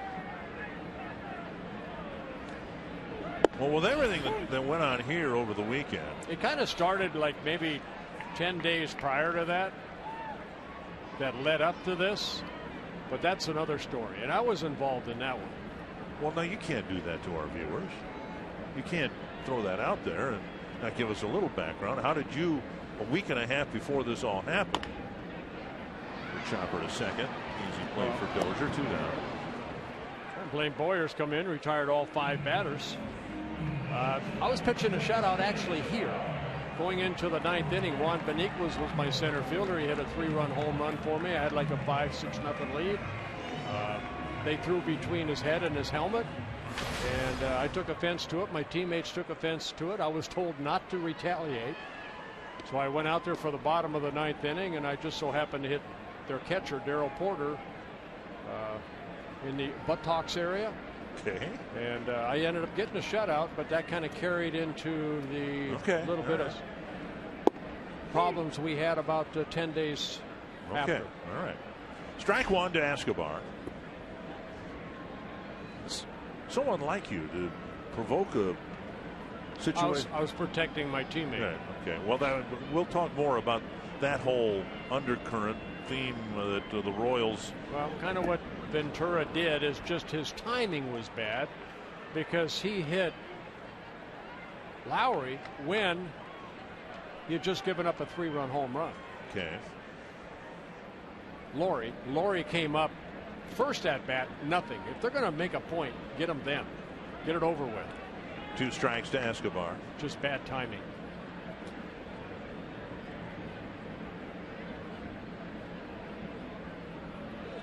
And to close a book on it, 2 times this year the Royals pitchers have defended their players, but they went at the head. Danny Duffy over the head, back of the head of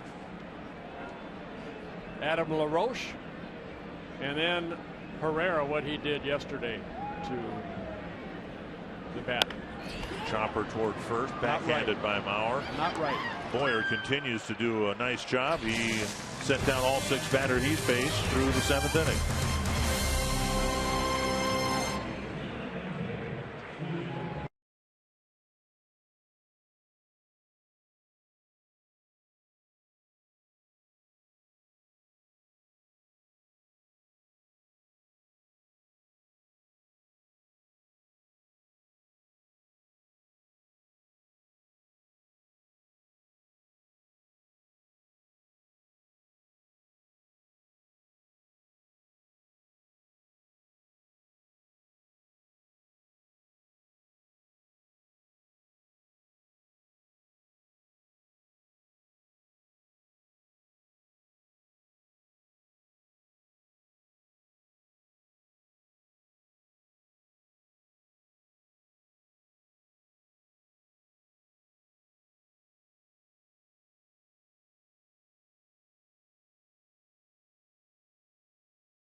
Thank you, Tom. The ace du jour for the Tigers, Alfredo Simon.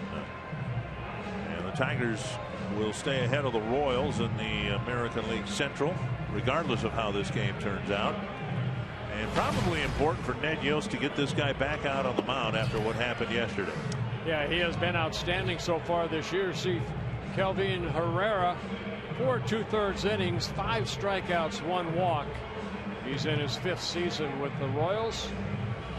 I'm assuming they have not brought down the fines yet, Major League Baseball, to the people that were ejected yesterday. But I think he's going to get fined. And if he's injected, he's going to get suspended. Ejected. Here's Jordan Schaefer. The word is that Joe Torre and Joe Caracciolo Jr.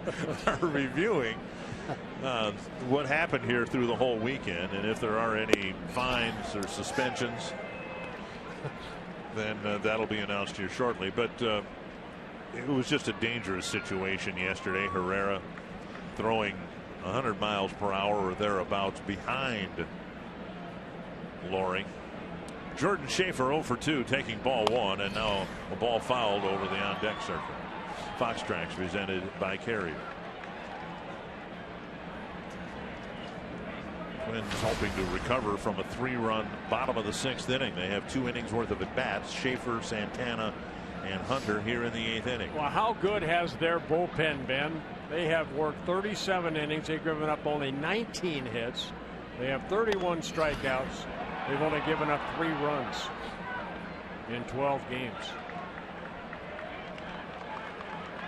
An ERA combined at 0.73.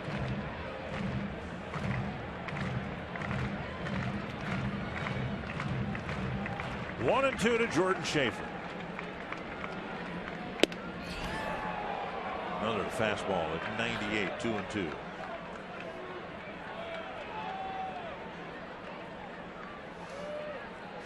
Herrera, 25 years old, out of the Dominican Republic.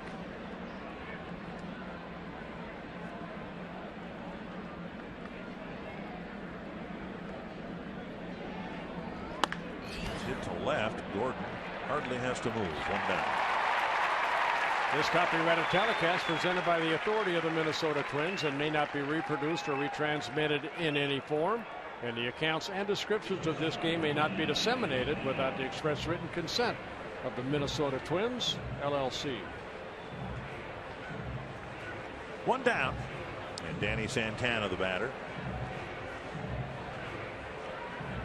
Santana singled on the first pitch he saw in the 5th inning, and as the Twins try to get Santana's season turned around, that might be, as odd as it seems to ask a leadoff hitter to do that, that might be the message to the young man.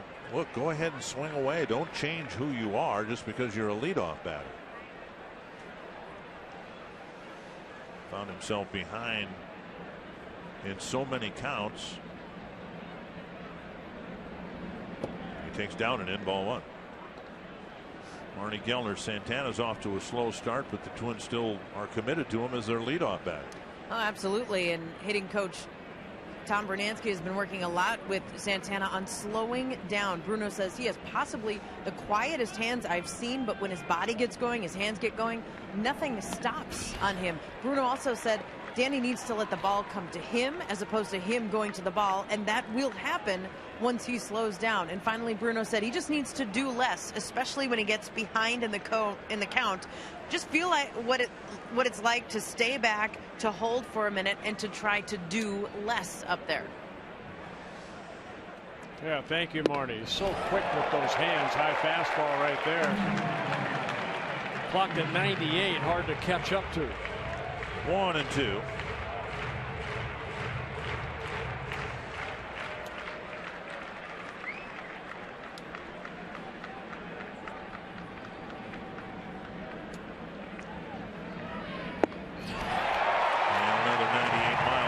Fastball.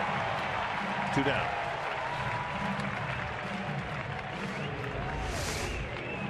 Well, good fastball right there, just overpowering Santana. Herrera picks up a strikeout.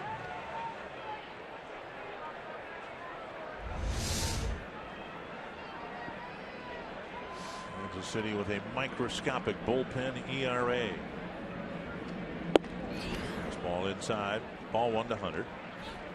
Torrey 1 for 3. Chopped a single up the middle in his third inning at bat.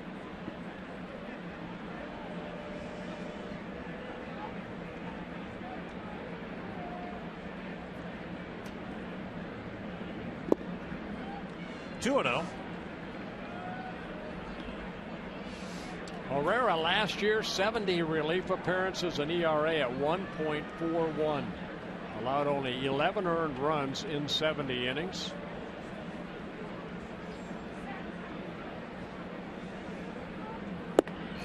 Can you do what Wade Davis did last year? And then Greg Holland, this closer.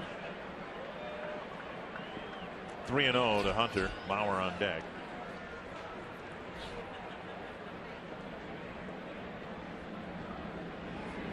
A 4-pitch walk will get Hunter to the plate, or excuse me, Mauer to the plate.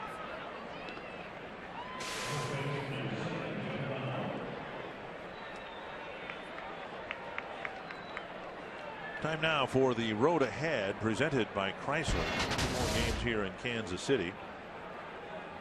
They're both night games, and we'll get into Seattle in the middle of the night, and the Twins have an off day, then a night game, day game, and then back home for a week and a half.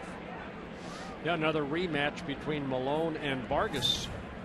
That they had on Thursday. Twins won that game 8-5. Strike 1 to Mauer. Strikeout and a couple of ground balls.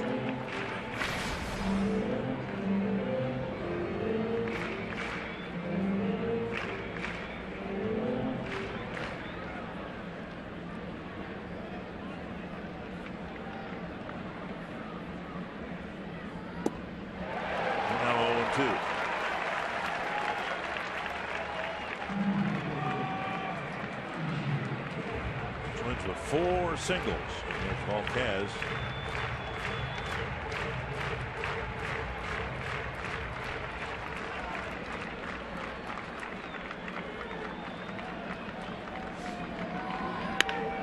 Chop to Hosmer, and an easy play for the 3rd out. And Herrera has a scoreless 8th inning.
Thank you, my friend. Yeah, yes, Arce has been an instrumental player for the Twins in both Gibson-Volquez matchups, with the home run in Minnesota and the big error here tonight.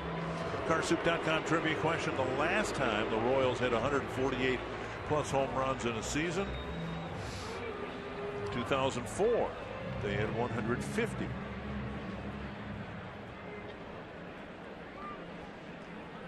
Which is a little less than 1 per game. Very good. Caleb Thielbar coming in relief, making his 3rd relief appearance since being called up from Rochester. Brian Dunsing put on a disabled list.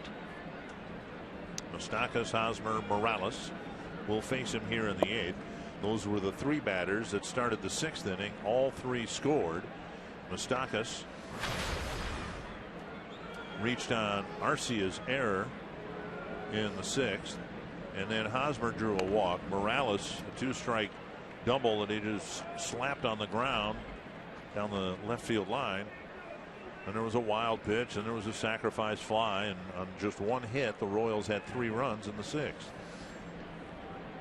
Well, he's relieved by Blaine Boyer. Blaine Boyer did a good job, retired all 6 batters he was asked to get. The wild pitch was Boyer's wild pitch. That allowed the 2nd run to score. 2-2 to Moustakas.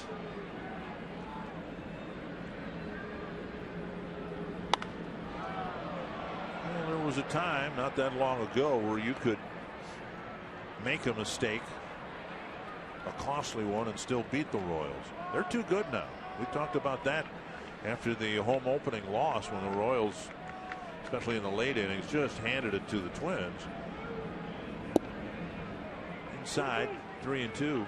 They're a good team now, and they generally play good baseball. And if you're going to beat them, you better be at the top of your game. Gibson wasn't sharp tonight, but he pitched well enough to win a ball game. Fouled away. It's like the air just kind of let all the air out of the balloon. Right. I thought, even though, we've talked about Kyle's good and the bad, I think this was right in the middle. I think he made adjustments. He didn't have his best stuff, but he kept the club in the game until the air.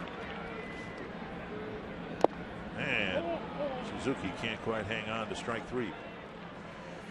No Royal batter has struck out tonight, and there have been seemingly innumerable 2-strike counts.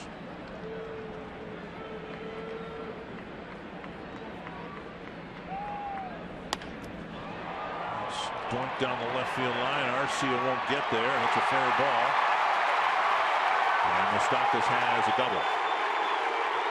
Again, he didn't put a good swing on that ball, but he put it in play to the opposite field, and he ends up at 2nd with a double. Yeah, his first hit of the ball game, his 3rd double of the year. A fastball, kind of an inside-out swing, just hit right down that left field line. Arcia shading him a little bit towards center field. He cannot catch up to it. Ricochets off the wall. It would have been a double all the way.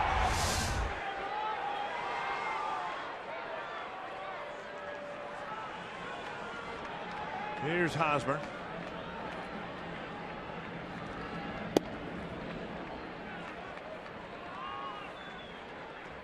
And missing inside, ball 1.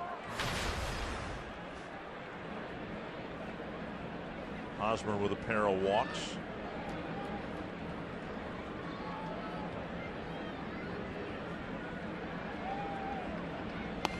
And there's a bunt. Barehanded by Plouffe. Good play. Hosmer will get credit for the sacrifice. Very, very nice play right there by Trevor Plouffe. He's playing a little bit behind the 3rd base bag.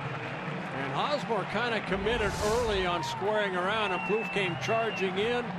Has to barehand it and get something on that throw to Joe Mauer. But on the play, you see Moustakas behind Plouffe right there, advanced from 2nd to 3rd. And that will bring the infield in for Morales, now batting right-handed.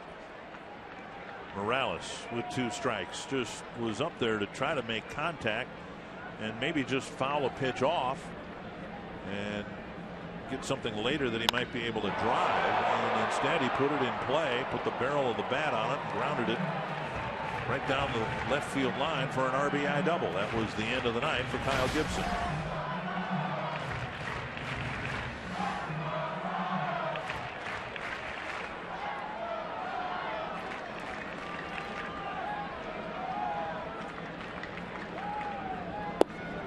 Strike 2. This is where the first strikeout would be nice. Yes. Thielbar over the last couple of years, he's been picking up some strikeouts, mainly on that curveball. Into short center, Schaefer sprinting in, and he doesn't make the play.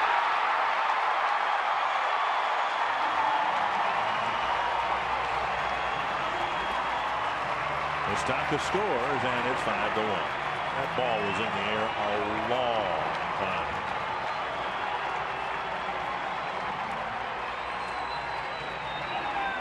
Well, because of Morales' power, you see where Schaefer's playing, but he comes in. You can see the middle infielders having a little trouble, but Schaefer kind of quit on it right there. Don't know if Dozier yelled something, but that's definitely Schaefer's ball. And it'll be a base hit for Morales. Picks up an RBI, a second of the ballgame, 9th of the year.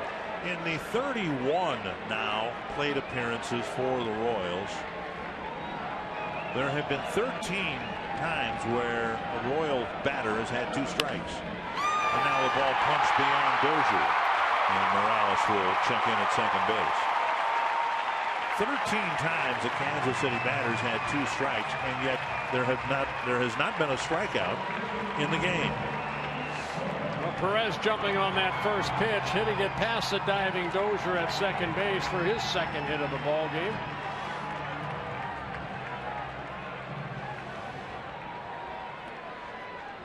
The Royals adding on here in the bottom of the 8th inning, 5-1, Twins deficit. Alex Gordon hit a double to center field. 3 hits for the Royals in this inning. And strike 1 to Gordon.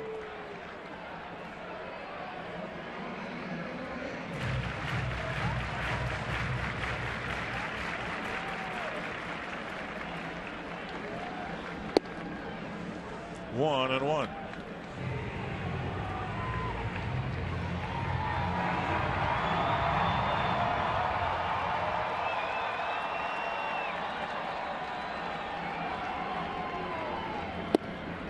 And now 2-1.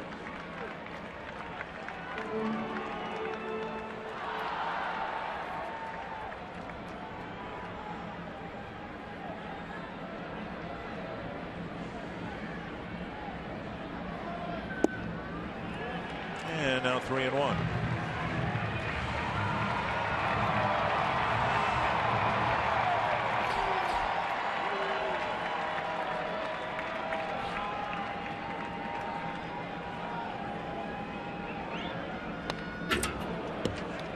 For the 14th time, a Royal batter has 2 strikes.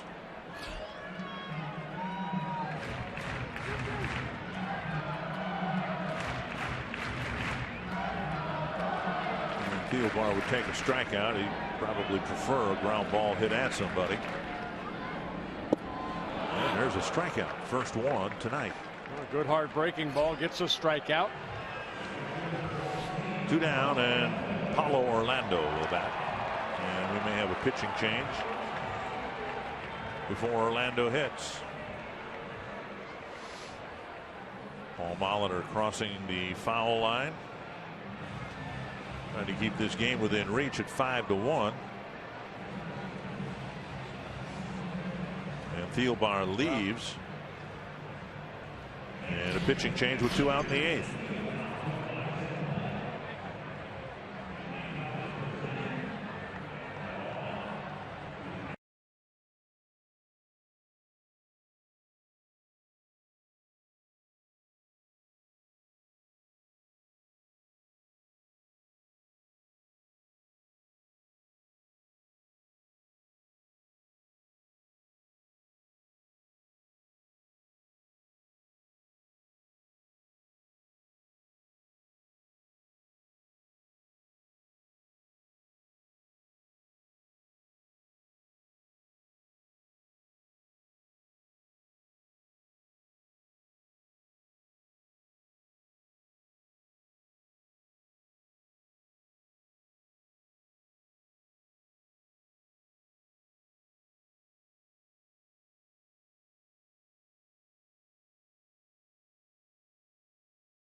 Twins had this game in pretty good position, going to the bottom of the 6th.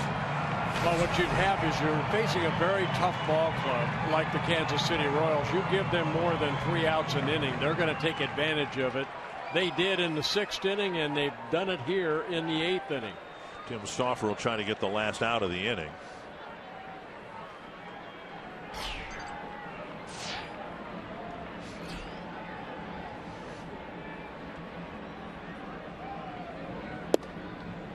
Ball 1. Orlando 0 for 2 with a walk.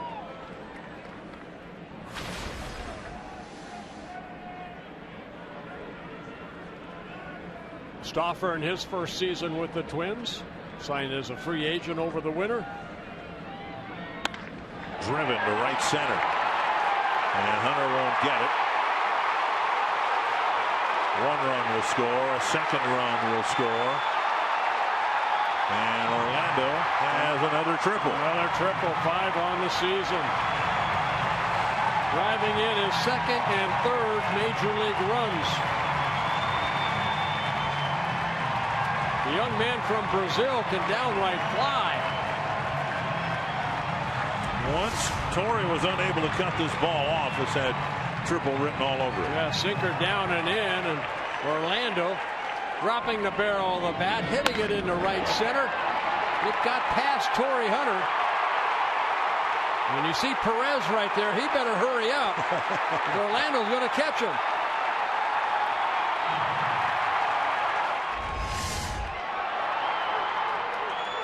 Schaefer with the catch, ending the inning, but another 3 spot for the Royals. They busted the game open in the 8th.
With a 3-run 6th, a 3-run 8th. Time now for What's Next, brought to you by CenturyLink. This being game 1, I guess What's Next would be game 2. Very good. Series. Tommy Malone, 2 wins. One, he was very sharp. The other one, he wasn't so sharp, but he still managed to beat the Royals. And again, his mound opponent will be the same mound opponent he had in Minnesota, left-hander Jason Vargas. That's coming up tomorrow in game 2 of this series. Ryan Matson coming in out of the bullpen, making his 5th relief appearance in his first season with the Royals. A little over 20,000 paid tonight. Brian Dozier, Trevor Plouffe, Eduardo Escobar will try to hold them here for a while yet with a 7-run inning. Ball 1. Twins team batting average isn't going to go up after today. Having a tough time for the second game in a row against Edinson Falquez. The run they scored in the second inning was an unearned run.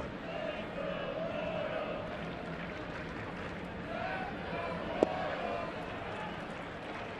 lot of ways to compare where the Royals are and where the Twins are, but you know, one way to do it is the longer the game goes, the more the advantage is for Kansas City right now. That used to be just the opposite, of course, for the better part of 2 decades.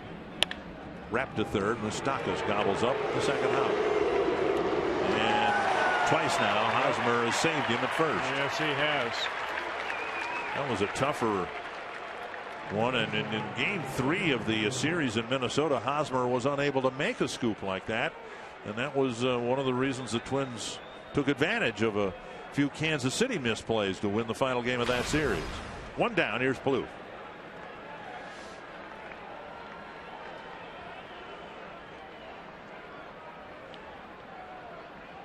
Two hits for Trevor after a 3-hit game yesterday. A bunt single his last time up. Ball 1. There was a time last year, several times, where Trevor Plouffe ended up in the cleanup spot for the Twins. He may be the next player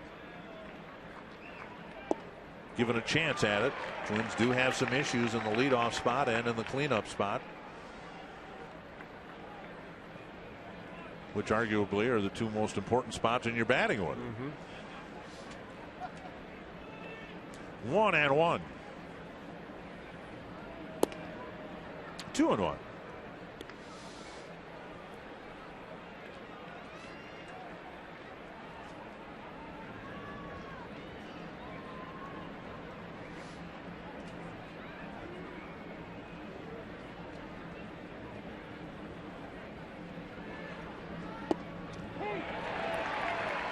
Two. Madsen and Frazier kind of afterthoughts in this Kansas City bullpen, with Herrera and Davis and Holland now on the disabled list, but they're mid-90s guys too. Plouffe strikes out. Good changeup right there by Madsen, a guy that did not play baseball last year. Had that Tommy John surgery late in 2012. Some pretty consistent years with the Philadelphia Phillies. Signed as a free agent by the Royals. Made the club out of spring training.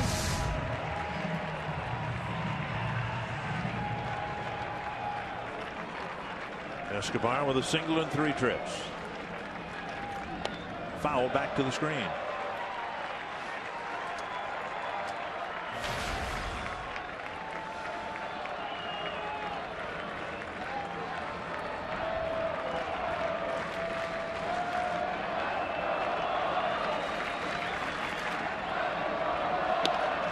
Toward the hole.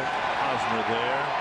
And the Royals, as they did in Minnesota, take advantage of some Twins mistakes and win the series opener handily. Tom Hanneman.